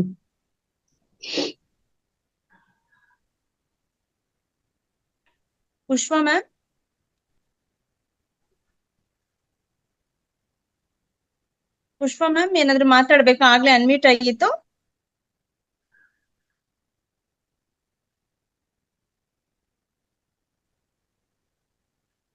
Masters ಇನ್ಯಾರಾದ್ರೂ ನಿಮ್ಮ ಅನುಭವ ಹಂಚ್ಕೊಂಡಂಗಿದ್ರೆ ಹಂಚ್ಕೊಬಹುದು, ಇಲ್ಲ ಏನಾದ್ರು ಪ್ರಶ್ನೆಗಳಿದ್ರು ಕೇಳ್ಬಹುದು. ನಮಸ್ತೆ ಮೇಡಮ್. ನಮಸ್ತೆ ಸರ್. ನಮಸ್ತೆ ಸರ್. ನಮಸ್ತೆ ಸರ್. ನೋಡಿ, ಕರ್ಮದ ಕಾರಣಗಳು ತಮ್ಮ ಬಾಯಲ್ಲೇ ತಮ್ಮ ಸೆಷನ್ ತುಂಬಾ ಅದ್ಭುತವಾಗಿ ಬರ್ತದೆ ಸರ್ ಅದು ಕಾನ್ಸೆಪ್ಟ್. ಕರ್ಮದ ಕಾರಣಗಳು ಯಾಕಂದ್ರೆ ನಾವು ಭೂಮಿಯಲ್ಲಿ ಜನಿಸ್ಬೇಕಾದ್ರೆ ಯಾವ್ದಾದ್ರು ಒಂದು ಕಾರಣಗಳು ಇರ್ಲಾರ್ದೆ ಭೂಮಿಯಲ್ಲಿ ಜನನ ಆಗಲ್ಲ. ನಾವು ಭೂಮಿ ಬಂದ್ಮೇಲೆ ಏನಾದ್ರು ಒಂದು ಕಾರಣ ಇದ್ದೇ ಇರುತ್ತೆ. ಅದಕ್ಕೆ ಕರ್ಮದ ಕಾರಣಗಳು ಹೇಳ್ತಾ ಇರೋದಾದ್ರೆ ಸಾಕಷ್ಟು ಇದೆ. ಅದು ಅದ್ರಲ್ಲಿ ತಾವು ತುಂಬಾ ಅದ್ಭುತವಾಗಿ ಹಂಚ್ಕೊಂಡ್ರಿ. ನೋಡಿ, ಅದ್ರಲ್ಲಿ ವಿಧಗಳ ಕರ್ಮದ ಕಾರಣಗಳು. ಕರ್ಮ ಅಂದ್ರೆ ಏನು? ಪಾಪಕರ್ಮ, ಪುಣ್ಯಕರ್ಮ, ಮುಕ್ತಿ ಕರ್ಮ, ಇವೆಲ್ಲ ಸಾಕಷ್ಟು ಇದಾವೆ. ಸಂಚಿತ ಕರ್ಮ, ವರ್ಧನ ಕರ್ಮ, ಇವೆಲ್ಲಗಳು ನಾವು ಅರ್ಥ ಮಾಡ್ಕೊಳ್ಬೇಕಾದ್ರೆ ತಮ್ಮಂತವ್ರು ಸೆಷನ್ ಕೊಟ್ಟಾಗ ಅದ್ರ ಬಗ್ಗೆ ಪರಿಪೂರ್ಣ ಅರ್ಥ ಆಗತ್ತೆ. ಅದನ್ನ ಅದು ಏನ್ ಕರ್ಮ ಅಂದ್ರೆ ಏನು, ಕರ್ಮದ ನಾವು ದಾರಿ ಯಾವ ತರ ನಾವು ಸುಲಭವಾಗಿ ಅದನ್ನ ಕಟ್ಕೋಬಹುದು ಅಂತ. ಪಾಪದ ಕರ್ಮ ಬಗ್ಗೆ ವಿವರವಾಗಿ ಹೇಳಿದ್ರಿ. ನಿಜವಾಗ್ಲು ಪಾಪದ ಕರ್ಮಗಳು ನಾವು ದಿನನಿತ್ಯ ನೋಡ್ತಾ ಇದ್ದೇವೆ. ಎಲ್ಲಿ ಕತೆ ಕೇಳ್ಬೇಕಾಗಿಲ್ಲ, ದಿನನಿತ್ಯ ನಾವು ನೋಡ್ತಾ ಇದ್ದೇವೆ. ಕಣ್ಣಿಲೆ ಏನ್ ಮೋಸ ನಡೀತಾ ಇದೆ, ಏನ್ ಪಾಪ ಮಾಡ್ತಾ ಇದ್ವಿ, ಇನ್ನೊಬ್ರದ್ದು ನೋಡ್ತಾ ಇದ್ವಿ. ನಾವು ಮಾಡ್ಬೇಕಾದ್ರೂ ಕೂಡ ನಾವ್ ಏನ್ ಮಾಡ್ತಾ ಇದ್ವಿ, ಏನಿಲ್ಲ ಅನ್ನೋದು ನಾವು ಧ್ಯಾನಕ್ಕೆ ಬಂದ ಮೇಲೆ ನಮ್ಗೆ ಅರಿವಾಗ್ತಾ ಇದೆ. ಇದು ಪಾಪದ ಕರ್ಮ, ಪುಣ್ಯದ ಕರ್ಮ ನಾವು ಧ್ಯಾನಕ್ಕೆ ಬಂದ ಮೇಲೆ ಅದು ಅರಿವಾಗಿದೆ ಇವಾಗ. ಅದಕ್ಕೆ ಪಾಪದ ಕರ್ಮಗಳು ನಾವು ಮಾಡಿದ್ರೆ ನಾವ್ ಏನ್ ಆಗ್ತೀವಿ, ಯಾಕೆಂತಂದ್ರೆ ಅದು ಹಿಂದಿನ ಜನ್ಮದಲ್ಲಿ ಬರ್ತಕ್ಕಂಥದ್ದು ಕರ್ಮದ ಫಲವೇ ಈ ಜನ್ಮದಲ್ಲಿ ನಾವು ಅನುಭವಿಸ್ತಾ ಇದ್ದೀವಿ. ನಾವು ಅಂದ್ಕೊಳ್ತೀವಿ ಕೆಲಸ ಮಾಡ್ತಾ ಇದ್ವಿ, ಒಳ್ಳೇದನ್ನ ಮಾಡಿದ್ರೆ ಒಳ್ಳೆಯವರಿಗೆ ಕಷ್ಟ ಯಾಕೆ, ಸಂಕಷ್ಟ ಯಾಕೆ ಅಂತ ನಾವು ಕಷ್ಟ ಕೇಳ್ತಾ ಇದ್ವಿ. ಎಲ್ಲರಿಗೂ ಭರೋಸಾ ಇದೆ. ನಾನೇನಂತ ಒಳ್ಳೆ ಮನುಷ್ಯನಲ್ಲಿ ಒಳ್ಳೆ ಆಲೋಚನೆಗಳಿವೆ, ಒಳ್ಳೆ ಕೆಲಸ ಒಳ್ಳೆ ಮಾಡ್ತಾರೆ, ಅದ್ರಲ್ಲಿ ಕಷ್ಟ ಬರುತ್ತಲ್ವಾ ಅಂತ ಕಷ್ಟಗಳು ಕೇಳ್ತಾ ಇರ್ತಾರೆ. ಇದು ಸಾಕಷ್ಟು ಹಲವರಲ್ಲಿ ಇದೆ. ಆದ್ರೆ ಅದಕ್ಕೆ ಅವಶ್ಯಕತೆನೇ ಇಲ್ಲ. ಏಕೆ ಹಿಂದಿನ ಜನ್ಮದಲ್ಲಿ ನಾವೇನೋ ಮಾಡ್ತಾರೆ ನಮ್ಗೆ ಅರಿವಿರಲ್ಲ. ಆ ಕ್ರಮಗಳನ್ನ ನಾವು ಕಳೆದ ಆಟೋಮೆಟಿಕ್ ಅದು ನಾವು ಕರ್ಮ ಕಳೆದ ಅದು ಬಂದೇ ಬರುತ್ತೆ. ಒಳ್ಳೆ ಕಾಲ ಅನ್ನೋದು ಬಂದೇ ಬರುತ್ತೆ. ಅದು ಸತ್ಯದ ಹಾದಿಯಲ್ಲಿ ಹಿಡಿದಾಗ ಮಾತ್ರ ಸಾಧ್ಯ ಇದೆ. ಅದಕ್ಕೆ ಸತ್ಯದ ಹಾದಿಯಲ್ಲಿ ಧ್ಯಾನ, ಜ್ಞಾನ, ಮುಕ್ತಿ ಇವು ಏನು PSS ಮೂಮೆಂಟ್ ಅಲ್ಲಿ ಧ್ಯಾನ ಮಾರ್ಗ ಬಂದಿವಿ, ಇವನ್ನ ನಾವು ಅಳವಡಿಸ್ಕೊಂಡಾಗ ಯಾವಾಗಲೂ ನಮ್ ಕಣ್ಣಿಗೆ ಕಾಣುವುದೇ ಸತ್ಯ, ನಾವು ಮಾತಾಡುವುದೇ ಸತ್ಯ. ಸತ್ಯಲೋಕ, ಸತ್ಯಲೋಕ ಅನ್ನೋದು 5,000 ವರ್ಷಗಳ ಹಿಂದೆ ಏನಿದು ರೊಟೇಷನ್ ಆಗ್ತಾ ಇರ್ತದೆ, ಇದು ಕಲಿಯುಗ ದ್ವಾಪಾರ ಯುಗ ಅಂತ. ನಾವ್ ಇವಾಗ ಕಲಿಯುಗ ಇದ್ದೇವೆ, ನಾವು ಮುಂದೆ ಬರ್ತಾ ಇರೋದು ಸತ್ಯಯುಗ. ಸತ್ಯಯುಗಕ್ಕೆ ನಾವು ಬರ್ಬೇಕಾತಪ್ಪ ಅಂತಂದ್ರೆ ಇದೆಲ್ಲ ಸಾಧನೆ ಮಾಡಿದಾಗ ಮಾತ್ರ ಬರ್ತೇವೆ. ನಾವು ಕರ್ಮಗಳನ್ನ ಕಳೆದಾಗ ಮಾತ್ರ ನಾವು ಸತ್ಯಯುಗಕ್ಕೆ ಬರ್ತೇವೆ. ನಾವು ಈ ಕರ್ಮ ಕಳೆಯಲಿಕ್ಕೆ ಇಂಥ ಒಂದು ಅದ್ಭುತದ ಸೆಷನ್ ಏನ್ ನಡೆಸ್ತಾ ಇದಾರಲ್ಲ ಗುರುಗಳು, ಹಾಗೆ ನಾವು ಕಳಿತಾ ಸತ್ಯಲೋಕಕ್ಕೆ ಹೋದಾಗ ಅದು ಶೂನ್ಯ ಸ್ಥಿತಿ. ಅವಾಗೆ ನಾವು ಎಲ್ಲ ಕರ್ಮಗಳನ್ನ ಕಳೀಲಿಕ್ಕೆ ಸಾಧ್ಯ. ಪ್ರತಿಯೊಂದು ಹೇಳ್ತಾ ಅದು ಬರುತ್ತೆ. ಒಂದು ಮಾತು ಹೇಳ್ಬೇಕು, ನಾವು ಶೂನ್ಯರಹಿತವಾಗಿರ್ಬೇಕು, ಧ್ಯಾನ ಮಾಡ್ಬೇಕು, ಆಲೋಚನೆ ರಹಿತ.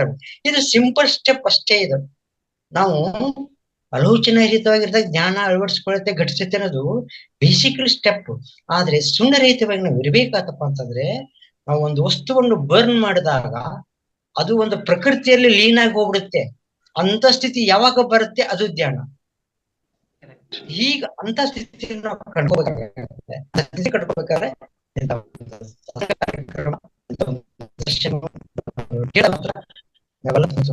ಸಾಧ್ಯ ಅಂತ ನನ್ನ ಒಂದೆರಡು ಮಾತು ತಿಳಿದ ಮಟ್ಟಿಗೆ ಹೇಳ್ತೇನೆ. Thank you sir, thank you. ಹಂಚ್ಕೊಂಡ್ರಿ ಸರ್, ವಂಡರ್ಫುಲ್. ಹೌದು, ಆಲೋಚನಾ ರಹಿತ ಸ್ಥಿತಿಯಲ್ಲಿ ಇರ್ತದೆ ಸರ್. ರಮಣ ಮಹರ್ಷಿ ಒಂದ್ ಮಾತು ಹೇಳ್ತಾನೆ ಸರ್, ಮನಸ್ಸು ಅಂತಕ್ಕಂಥದ್ದು ಒಂದು ಹಗ್ಗ ತರ. ಆ ಹಗ್ಗನ ನಾವು ಬೆಂಕಿ ಪಟ್ಟಿಗೆ ತಗೊಂಡು ಬೆಂಕಿಯಿಂದ ನಾವು ಹಚ್ಚಿದಾಗ ಅದು ಸುಟ್ಬಿಡ್ತದೆ. ಸುಟ್ಟಿದ ಮೇಲೆ ಏನಾಗುತ್ತೆ, ಅದು ಹಗ್ಗ ಇರುತ್ತೆ, ಹಗ್ಗ ತರನೇ ಇರುತ್ತೆ, ಬಟ್ ಮುಟ್ಟಿದ ತಕ್ಷಣ ಬಿದ್ದೋಗ್ಬಿಡುತ್ತೆ, ಉದುರೋಗ್ಬಿಡುತ್ತೆ. ಅಂದ್ರೆ ಮನಸ್ಸು ಸಹ ಅಷ್ಟೇ. ಮನಸ್ಸು ಈ ಧ್ಯಾನದಲ್ಲಿ ನಾವು ಕುಂದಿರಿಸಿದಾಗ ಮನಸ್ಸನ್ನ ಫಸ್ಟ್ ಬಹಳ ಗಟ್ಟಿಯಾಗಿರುತ್ತೆ, ಬಹಳ ಗಡಸಾಗಿರುತ್ತೆ. ಯಾವಾಗಾದ್ರೆ ಕಲ್ಲಾಗಿರುತ್ತೆ. ಸಾಧನೆ ಮಾಡ್ತಾ ಮಾಡ್ತಾ ಮಾಡ್ತಾ ಮನಸ್ಸಿನ ಪ್ರಭಾವ ಅಂತಕ್ಕಂಥದ್ದು, ಆ ಗೆಟ್ಟಿತನ ಅಂತಕ್ಕಂಥದ್ದು ಮೃದು ಆಗ್ತಾ ಆಗ್ತಾ ಆಗ್ತಾ ಮನಸ್ಸು ಇಲ್ಲದೆ ಸ್ಥಿತಿ ಬರುತ್ತೆ. ಅದೇ ಶೂನ್ಯ ಸ್ಥಿತಿ, ನಿರ್ಗುಣ ಸ್ಥಿತಿ. ಮನಸ್ಸು ಇಲ್ಲದೆ ಸ್ಥಿತಿ, ಖಾಲಿ ಆಗ್ಬಿಡ್ತದೆ. ಅದೇ ಸುಟ್ಟಿರ್ತಕ್ಕಂಥ ದಾರ ತರ, ಅದ್ರ ಪ್ರಭಾವ ಇರೋದಿಲ್ಲ. ಮನಸ್ಸು ಇರುತ್ತೆ ಬಟ್ ಪ್ರಭಾವ ಇರೋದಿಲ್ಲ. ಆತ್ಮಸ್ಥಿತಿನಲ್ಲಿ ಇರುತ್ತೆ. ಆ ಸ್ಥಿತಿ ಬರ್ಬೇಕಂದ್ರೆ ಸಾಧನೆ ತೀವ್ರವಾಗಿ ಮಾಡಬೇಕು. ಎಂತ ಸಾಧನೆ? ಮ್ಯೂಸಿಕ್ ಗೈಡಿಂಗ್ ಆದ್ರೆ ಮಾಡಲ್ಲ, ಆದ್ರೆ ಉಪಯೋಗಿಲ್ಲ. ಸೈಲೆಂಟ್ ಮೆಡಿಟೇಷನ್ ಮಾಡ. Thank you sir. ಸೂಪರ್. ಮತ್ತೆ ಬೇರೆ ಯಾರಾದ್ರೂ ಪ್ರಶ್ನೆಗಳಿದ್ಯಾ? ನಂದಿನಿ ಪ್ರಸಾದ್ ಸರ್ ನಮಸ್ತೆ. ನಮಸ್ತೆ ಅಮ್ಮ. ಸರ್ ಇವತ್ತು ಕರ್ಮದ ಕಾನೂನು ತುಂಬಾ ಚೆನ್ನಾಗಿ ಹೇಳಿದ್ರಿ ಸರ್. ಪಾಪ ಮಾರ್ಗ, ಪುಣ್ಯ ಮಾರ್ಗ ಮತ್ತೆ ಮುಕ್ತಿ ಮಾರ್ಗ. ನಾವು ಆದಷ್ಟು ಪಾಪ ಮಾರ್ಗನು ಬಿಟ್ಟು ಪುಣ್ಯ ಮಾರ್ಗನು ಬಿಟ್ಟು ಮುಕ್ತಿ ಮಾರ್ಗದೆಡೆಗೆ ಹೋಗ್ಬೇಕು ಅನ್ನೋದು ತುಂಬಾ ಚೆನ್ನಾಗಿ ರಿಯಲೈಸ್ ಆಯ್ತು ಸರ್. ಮತ್ತೆ ಪುನರ್ಜನ್ಮ, ಹಿಂದಿನ ಜನ್ಮ ಈ ತರ ಹೇಳ್ತಾ ಇದ್ರು. ಅದ್ರ ಬಗ್ಗೆ ಮಾಮೂಲಿ ಕಾಮನ್ ಆಗಿ ಎಲ್ಲಾರು ಹೇಳ್ತಾ ಇದ್ರು.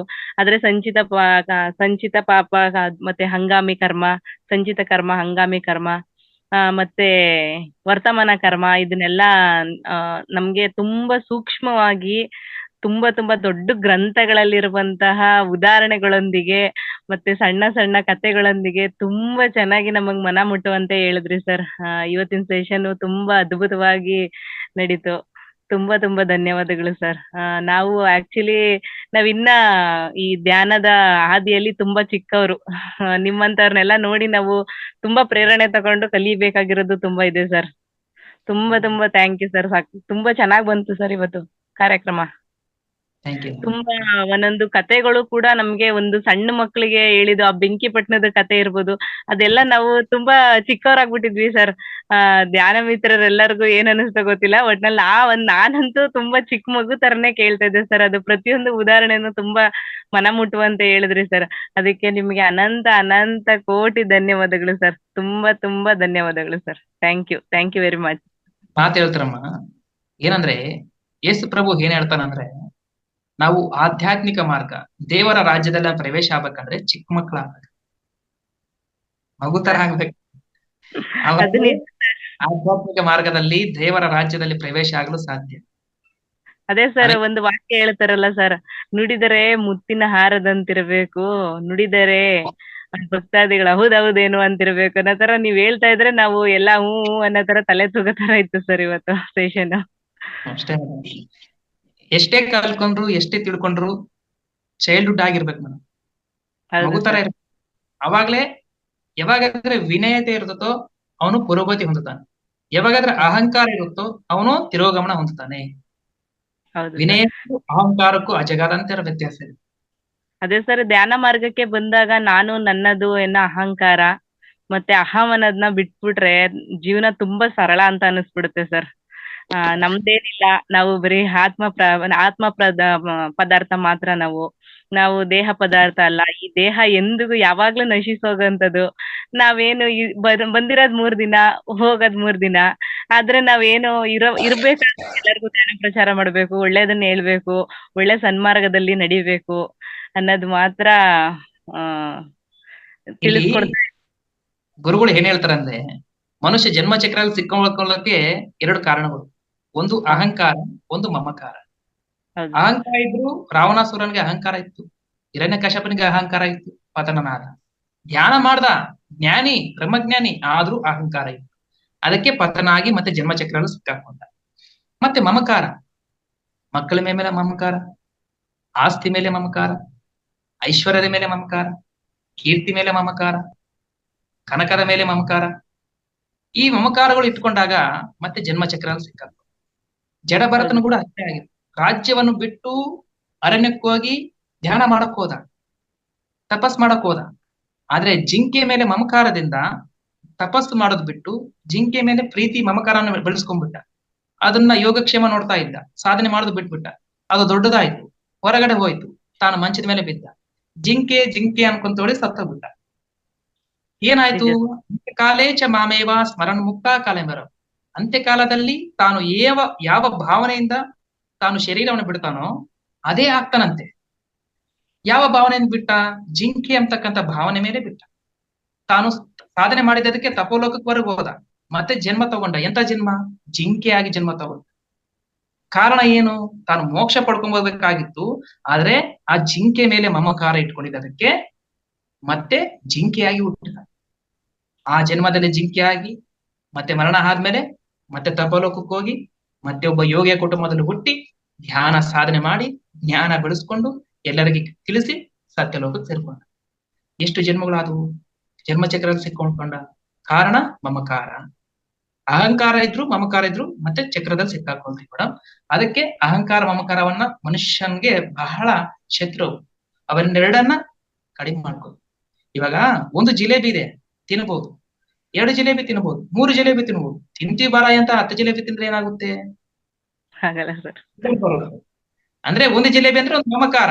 1 ತಿಂದ್ರೆ ಪರವಾಗಿಲ್ಲ, 2 ತಿಂದ್ರೆ ಪರವಾಗಿಲ್ಲ, 3 ತಿಂದ್ರೆ ಪರವಾಗಿಲ್ಲ, 10 ತಿಂದ್ರೆ ಅತಿಯಾದ ಮಮಕಾರ ಏನಾಗುತ್ತಂದ್ರೆ ಶುಗರ್ಗೆ ಕಾರಣ ಆಗುತ್ತೆ. ಅದಕ್ಕೋಸ್ಕರ ಮಕ್ಕಳ ಮೇಲೆ, ಗಂಡ ಹೆಂಡತಿ ಮೇಲೆ, ಹೆಂಡತಿ ಗಂಡನ ಮೇಲೆ ಇರ್ಬೇಕಷ್ಟೇ. ಡಿಟ್ಯಾಚ್ ಆಗಿರ್ಬೇಕು, ಅಟ್ಯಾಚ್ ಆಗಿರ್ಬಾರ್ದು. ಇದ್ದೀವಂದ್ರೆ ಮತ್ತೆ ಸಿಕ್ಕಾಕೊಂಡು. ಹೌದು ಸರ್. ಸಂಸಾರದಲ್ಲಿ ನಿರ್ವಾಣ. ಕಮಲದ ತರ ಇರಬೇಕು, ತಾಮರ ಎಲೆಯಲ್ಲಿ ಹನಿ ತರ ಇರಬೇಕು, ಅಂಟಿಲಾರ್ದಂಗೆ ಇರಬೇಕು. ಎಲ್ಲವನ್ನೂ ಅನುಭವಿಸ್ಬೇಕು. ಆದ್ರೆ ನಾನು ಇದೆಲ್ಲ ಅಂತ ಸಾಕ್ಷಿಯಾಗಿರ್ಬೇಕು. ಆತ್ಮ ಅಂತರ ತರ ನಾವು ಜೀವಿಸ್ಬೇಕು. ನೀವ್ ಹೇಳೋ ಪ್ರತಿಯೊಂದೊಂದು ವಾಕ್ಯದಲ್ಲೂ ತುಂಬಾ ದೊಡ್ಡ ಅರ್ಥ ಇದೆ ಸರ್. ಅದನ್ನೆಲ್ಲ ನಾವ್ ಇನ್ನ ಕಲಿಬೇಕಂದ್ರೆ ತುಂಬಾ ಸಾಧನೆ ಮಾಡ್ಬೇಕು ಸರ್. ನಾವಿನ್ನ ಅದೇ ಎಲೆ ಮರೆ ಕಾಯಿಗಳ ತರ ಇದ್ದೀವಿ. ಇವಾಗ ಹೊರಗ್ ಬರ್ತಾ ಇದೀವಿ ಸರ್ ನಾವು. ಅಲ್ಲ ಮೇಡಮ್, ನಾನು ಕಲಿಯೋದು ಬಹಳ ಇದೆ ಮೇಡಮ್.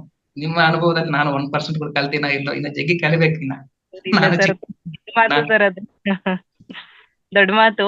ಆದ್ರೆ ನೀವು ಹೇಳಿರೋದ್ರೊಳಗೆ ನನಗೆ ಏನ್ ಅನಿಸ್ತು ಅಂತ, ನಾನು ಸ್ವತಃ ಒಂದು ತಾಯಿಯಾಗಿ, ಒಂದು ಹೆಂಡತಿಯಾಗಿ, ಒಂದು ಮಗಳಾಗಿ, ಒಂದು ಸೊಸೆಯಾಗಿ ಅದರಿಂದ ಎಲ್ಲ ನಾನು ಫೀಲ್ ಮಾಡಿರೋದು ಈ ಮಮಕಾರ ಮತ್ತೆ ಅಹಂಕಾರ ಅನ್ನೋ ಮಧ್ಯದಲ್ಲಿ ಹೇಳಿದ್ರಲ್ಲ ಸರ್.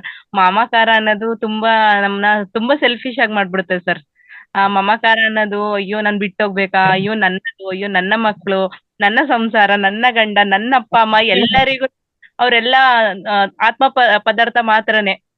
ಇವತ್ತು ಹುಟ್ಟಿದ ಮನುಷ್ಯ ಯಾರೇ ಆದ್ರೂ ನಾಳೆ ಹೋಗ್ಲೇಬೇಕು ಅನ್ನೋದು ನನಗೆ ಈ ಧ್ಯಾನ ಸ್ಥಿತಿಗೆ ಬಂದಾಗ ನನಗೆ ಆತ್ಮ ಪದಾರ್ಥ ನಾವು ದೇಹ ಪದಾರ್ಥ ಅಲ್ಲ ಅಂತ ಅಂದಾಗ ನನಗೆ ಈಗ ಮಮಕಾರದ ಬಗ್ಗೆ ಸ್ವಲ್ಪ ಅರಿವು ಬಂದು ಸ್ವಲ್ಪ ಇವಾಗ ನಾನು ಚೇತರಿಸ್ಕೊತಾ ಇದ್ದೀನಿ ಸರ್. ಫಸ್ಟ್ ಪ್ರತಿಯೊಂದಕ್ಕೂ ತುಂಬಾ ತುಂಬಾ ಸೂಕ್ಷ್ಮ ಆಗ್ಬಿಡ್ತಾ ಇದೆ ಸರ್. ನಾನು ಒಂದು ಮಕ್ಳಿಗೆ ಹುಷಾರಿಲ್ಲ ಅಂದ್ರೂ, ಒಂದು ಅಪ್ಪ ಅಮ್ಮಂಗ್ ಹುಷಾರಿಲ್ಲ ಅಂತ ಅಂದ್ರೂ, ಒಂದು ನನಗೆ ಹುಷಾರಿಲ್ಲ ಅಂದ್ರೂ ನಾನೇ ಯೋಚನೆ ಮಾಡ್ಬೇಕು, ನನ್ ಮಕ್ಳನ್ನ ಯಾರು ನೋಡ್ತಾರೆ, ಗಂಡ ಯಾರು ನೋಡ್ತಾರೆ ಅನ್ನೋ ತರ. Second, ಇಲ್ಲಿ ಮಮಕಾರ ಬೆಳೆಸ್ಕೋಬಾರ್ದು, ಬಟ್ ಬಾಧ್ಯತೆ ನಿರ್ವಹಿಸ್ಬೇಕು. ಹೌದು ಸರ್. ಬಾಧ್ಯತೆ ನಿರ್ವಹಿಸ್ಬೇಕು, ನಮ್ಮ ಕರ್ತವ್ಯ ನಾವು ಮಾಡ್ಬೇಕು. ಅದೇ ಸರ್, ಕರ್ಮದ ಕಾನೂನು ತಿಳ್ಕೊಂಡ್ಮೇಲೆ ಇವಾಗ ನನ್ನ ಕರ್ಮ ನಾನ್ ಮಾಡ್ಬೇಕು. ಮಕ್ಕಳಿಗೆ ಯಾವ ರೀತಿ ನೋಡ್ಕೋಬೇಕು ಅದು ಮಾಡ್ಕೋಬೇಕು, ನೋಡ್ಬೇಕು, ಅದು ಬಾಧ್ಯತೆ, ಕರ್ತವ್ಯ. ಆದ್ರೆ ಮಮಕಾರ ಇರಬಾರ್ದು. ಹೌದು ಸರ್. ಇರ್ಬೇಕು. ಜಿಲೇಬಿ 1 ತಿಂದ್ರು ಪರವಾಗಿಲ್ಲ, 2 ತಿಂದ್ರು ಪರವಾಗಿಲ್ಲ, 3 ತಿಂದ್ರು ಪರವಾಗಿಲ್ಲ, 10 ತಿಂದ್ರೆ ಮತ್ತೆ ಜಡ ಬರ್ತ ತರ ಆಗತ್ತೆ ಅಷ್ಟೇ ಮೇಡಮ್. ಸೂಕ್ಷ್ಮ ಪತ್ರಿ ಸಾರ್ ಹೇಳಿದ್ದು ನೆನಪು ಬಂತು, ನಿಮ್ಗೆ ತಿಳಿಸ್ತೀನಿ. ಹೌದು. ಆಚರಣೆಯಲ್ಲಿ ಇಟ್ಕೊಂಡ್ರೆ ನಾವು ಚೆನ್ನಾಗಿರ್ತೀವಿ. Thank you madam. ಒಳ್ಳೆ ಪ್ರಶ್ನೆ. ಚೆನ್ನಾಗಿ ಹೇಳಿದ್ರಿ ಸರ್, ಪ್ರತಿಯೊಂದಕ್ಕೂ ಉದಾಹರಣೆಗಳ ಕೊಟ್ಟು ಹೇಳಿದೀರಾ. ಸೊಗಸಾಗಿತ್ತು ಸರ್ ಇವತ್ತು. Thank you. ತುಂಬಾ ತುಂಬಾ ಟೈಮ್ ಅಭಾವ ಇರೋದ್ರಿಂದ ಕ್ಲಾಸ್ ಮುಗಿಸ್ಬೇಕಾಗಿದೆ, ಇಲ್ಲ ಅಂದ್ರೆ ಇನ್ನ ಕೇಳ್ಬೇಕು ಅನಿಸ್ತಾ ಇದೆ. ನಮ್ಮಲ್ಲಿ ನಾವು ಅಳವಡಿಸ್ಕೊಬೇಕು, ಇನ್ನ ಹೆಚ್ಚಿನ ಮಾಹಿತಿಗಳು, ಜ್ಞಾನ ಬೇಕು ಅನಿಸ್ತಾ ಇದೆ. ನಾವ್ ಈಗ ಧ್ಯಾನದ ಪ್ರಯಾಣ ಶುರು ಮಾಡಿದೀವಿ, ಇನ್ನ ಶಿಶುಗಳಾಗಿದ್ದೀವಿ, ಇನ್ನ ಜ್ಞಾನ ಬೆಳೆಸ್ಕೊಬೇಕು, ಇನ್ನ ಹೆಚ್ಚಿನ. ಮೇಡಮ್, ಇಲ್ಲಿ ನಾವು ಧ್ಯಾನ ಮಾಡ್ಕೊಂಡೀವಿ ಅಂದ್ರೆ ವೃದ್ಧಾತ್ಮ ಸ್ಥಿತಿಯಲ್ಲಿ ಇರ್ತಕ್ಕಂಥವ್ರು, ವಿಮುಕ್ತ ಆತ್ಮ ಸ್ಥಿತಿಯಲ್ಲಿ ಇರ್ತಕ್ಕ ಶೇಷವಾತ್ಮ ಸ್ಥಿತಿಯಲ್ಲಿ ಅಲ್ಲ ಮೇಡಮ್. ಅದಕ್ಕಾಗಿ ಈಗ ನಾವು ಕೃಷಿ ಮಾಡ್ಬೇಕು. ಇಲ್ಲಿಗೆ ಇಷ್ಟು ದಿನ ಇದ್ರ ಬಗ್ಗೆ ಅರಿವಿರ್ಲಿಲ್ಲ ಅಲ್ಲ ಸರ್ ನಮ್ಗೆ.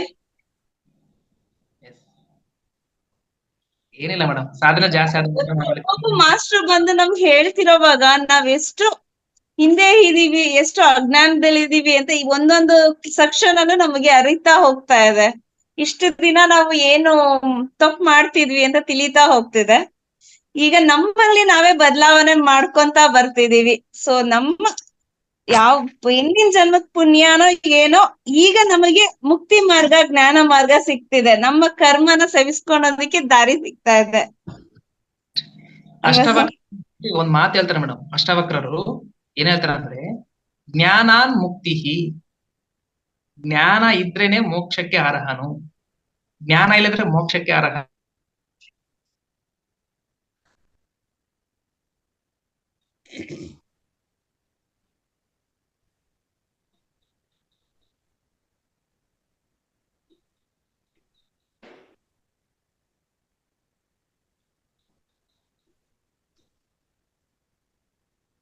ಮೇಡಮ್ ನೆಟ್ವರ್ಕ್ ಇಶ್ಯೂ ಆಗುತ್ತೆ ಅನ್ಸುತ್ತೆ. ನಾನಲ್ಲ, ಧ್ಯಾನ ಮಾಡಿದ್ರೆ ಮುಕ್ತಿ ಸಿಗೋದಿಲ್ಲ ಮೇಡಮ್. ಜ್ಞಾನವನ್ನ ಬೆಳೆಸ್ಕೊಳ್ಳೋ ಕಡೆ ನಾವು ಕೃಷಿ ಮಾಡ್ಬೇಕು. ಲಕ್ಷ್ಮೀದೇವಿ ಮೇಡಮ್ ಹ್ಯಾಂಡ್ ರೈಸ್ ಮಾಡಿದ್ರಾ, ಮಾತಾಡ್ತೀರಾ?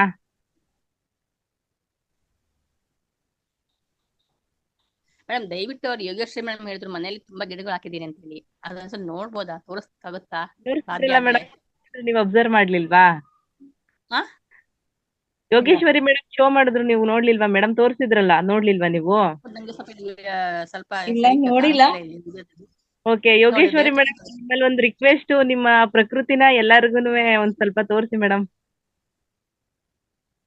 ಹಲೋ ಯೋಗೇಶ್ವರಿ ಮೇಡಮ್, ಲೈನ್ ಅಲ್ಲಿ ಇದ್ದೀರಾ?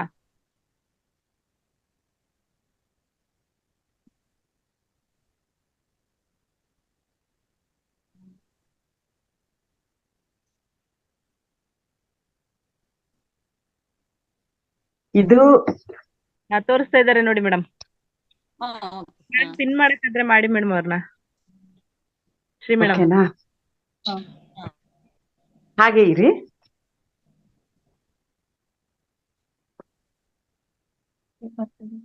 ಶಿಂಕ್ ಹತ್ರ ಹಾಗೆ ಇರಿ. ತೋರಿಸಿ ಮೇಡಮ್, ನೀವು ರಿಲ್ಯಾಕ್ಸ್ ಆಗಿ ತೋರಿಸಿ ಮೇಡಮ್, ನೋಡ್ತಾ ಇದ್ದಾರೆ.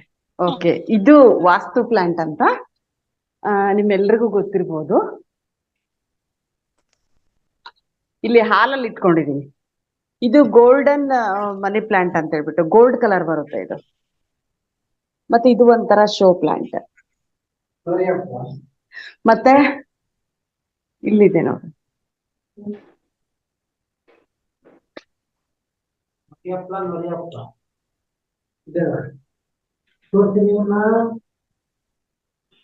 ಇಲ್ಲಿ ಎಂಟ್ರಿ ಕೊಟ್ಟ ತಕ್ಷಣ ಲಕ್ಕಿ ಪ್ಲಾಂಟ್ ಅಂತ ಹೇಳ್ಬಿಟ್ಟು ನಮ್ ಮನೆಗೆ ಎಂಟ್ರೆನ್ಸ್ ಆದ ತಕ್ಷಣನೇ ಇದು ಸಿಗುತ್ತೆ ಇಲ್ಲಿ. ಆಮೇಲೆ ಇಲ್ಲಿ ಕಿಚನ್ ರೂಮ್ ಅಲ್ಲಿ ಕಿಚನ್ ರೂಮ್ ಸ್ಟ್ಯಾಂಡ್ ಅಲ್ಲಿ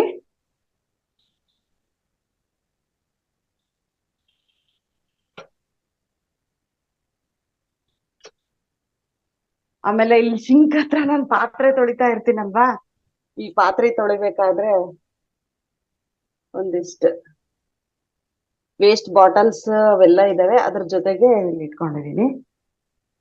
ದೇವ್ರ ಕೋಣೆಯಲ್ಲಿ ಇಟ್ಟಿದ್ದೆ, ಬಟ್ ಅದು ಸ್ವಲ್ಪ ಬಿಸಿಲು ಬೇಕು ಅದಕ್ಕೆ ಅಂತ ಅನ್ಸಿದಾಗ ಅದನ್ನ ತೆಗ್ದಿಟ್ಟಿದೀನಿ. ಇಲ್ಲಿದೆ ನೋಡ್ರಿ ಮೇಡಮ್, ಈಗ ಮೇ ಫ್ಲವರ್ ಅಂತ ಹೇಳ್ಬಿಟ್ಟು ಬಿಟ್ಟಿರೋದು ಇದು ಸ್ನೇಕ್ ಪ್ಲಾಂಟ್ ಅಂತ. ಇದು ಹಾರ್ಟಿಗೆ ಒಳ್ಳೇದು. ನಾವು ಉಸಿರಾಡ್ಬೇಕಾದ್ರೆ ಒಳಗಡೆ ಇಟ್ಕೊಂತೀವಿ, ಬಿಸ್ಲಿಗೆ ಸ್ವಲ್ಪ ಹೊತ್ತು ಇಟ್ಟಿದೀವಿ. ಒಂಚೂರ್ ತೋರಿಸಿ. ಇದು ಇದು ಇದು ಹಾರ್ಟ್ ಉಸಿರಾಟಕ್ಕೆ ಒಳ್ಳೇದಿದು ಈ ಗಿಡ. ಇದು ಹಾಲಲ್ಲಿ ಇರುತ್ತೆ ಯಾವಾಗ್ಲೂ ನಮ್ಮ ಡೈನಿಂಗ್ ಟೇಬಲ್ ಮೇಲೆ, ಬಟ್ ಇವತ್ ಮಾತ್ರ ನಾನು ಬಿಸ್ಲಿಗೆ ಇಟ್ಟಿದ್ದೀನಿ ಸ್ವಲ್ಪ. ಇದು ಮೇ ಫ್ಲವರ್ ನೋಡ್ರಿ, ಎಷ್ಟು ಹ್ಯಾಪಿ ಆಗಿದೆ, ಎಷ್ಟು ಚೆನ್ನಾಗಿದೆ ಅಲ್ವಾ ಮೇಡಮ್? ಸ್ವಲ್ಪ ಕ್ಯಾಮ್ರಾನ ಸ್ವಲ್ಪ ಕೆಳಗೆ ಡೌನ್ ಮಾಡಿ ಮೇಡಮ್, ಕಾಣಿಸ್ತಿಲ್ಲ ಗಿಡಗಳು. ಇವಾಗ ಕಾಣಿಸ್ತು ನೋಡಿ. ಮೇ ಫ್ಲವರ್ಸ್ ತುಂಬಾ ಚೆನ್ನಾಗಿದೆ.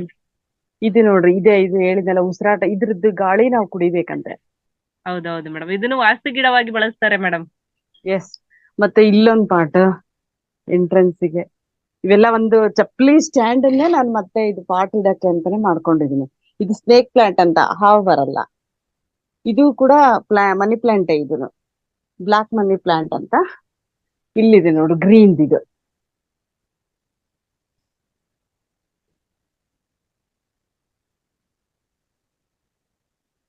ಈಗೆಲ್ಲ ಸ್ವಲ್ಪ ಬೇಸಿಗೆ ಆಗಿರೋದ್ರಿಂದ ಹೂಗಳು ಕಡಿಮೆ ಇದೆ. ಇಲ್ಲ ಬಿಡಿ ಮೇಡಮ್, ಇರೋ ಜಾಗದೊಳಗೆ ತುಂಬಾ ಚೆನ್ನಾಗಿ ಯುಟಿಲೈಸ್ ಮಾಡಿದ್ದೀರಾ. ಹೆಂಗೋ ಮಾಡ್ಕೋಬೇಕು. ಇದು ಗಿಡಗಳಂದ್ರೆ ಇಷ್ಟ ಅಲ್ವಾ, ಅದಕ್ಕೋಸ್ಕರ ಸ್ವಲ್ಪ ಹಾಕೊಂಡಿರೋದು.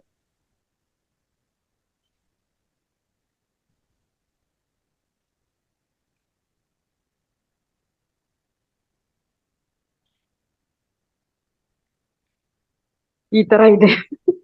ಥ್ಯಾಂಕ್ ಯು, ನೀವೆಲ್ಲರೂ ನೋಡಿ ಖುಷಿ ಪಟ್ಟಿದ್ದಕ್ಕೆ ತುಂಬಾ ಥ್ಯಾಂಕ್ಸ್ ಅಪ್ಪ. ಮೇಡಮ್ ನೀವು ತೋರಿಸ್ಲಿಕ್ಕೆ ಚೆನ್ನಾಗಿತ್ತು ಮ್ಯಾಮ್. ಮೇಡಮ್, ನಮಗೆ ನೋಡ್ಲಿಕ್ಕೆ ಅದಕ್ಕಿಂತ ಜಾಸ್ತಿ ಖುಷಿ ಆಗ್ತಾ ಇತ್ತು. ಹೌದಾ? Thank you. ಇನ್ನು ತುಂಬಾ ಇತ್ತು ಮೇಡಮ್, ಇದು ಬೇಸಿಗೆ ಆಗಿರೋದ್ರಿಂದ ಸ್ವಲ್ಪ ಎಲ್ಲ ಇದಾಗ್ತಾ ಇದೆ. ಮತ್ತೆ ನಾನು ಸ್ಟಾರ್ಟ್ ಮಾಡ್ತೀನಿ. ಸ್ಕೂಲಲ್ಲಿ ನಾನು ಪಾಠ ಮಾಡೋ ಬೋರ್ಡ್ ಪಕ್ಕನೇ ಪ್ಲಾಂಟ್ಸ್ ಗಳನ್ನ ಇಟ್ಕೊಂಡಿದ್ದೀನಿ. ಒಂದ್ ಸ್ಟ್ಯಾಂಡ್ ಮಾಡ್ಬಿಟ್ಟು ಆ ಸ್ಟ್ಯಾಂಡ್ ತುಂಬಾ ಪ್ಲಾಂಟ್ಸ್.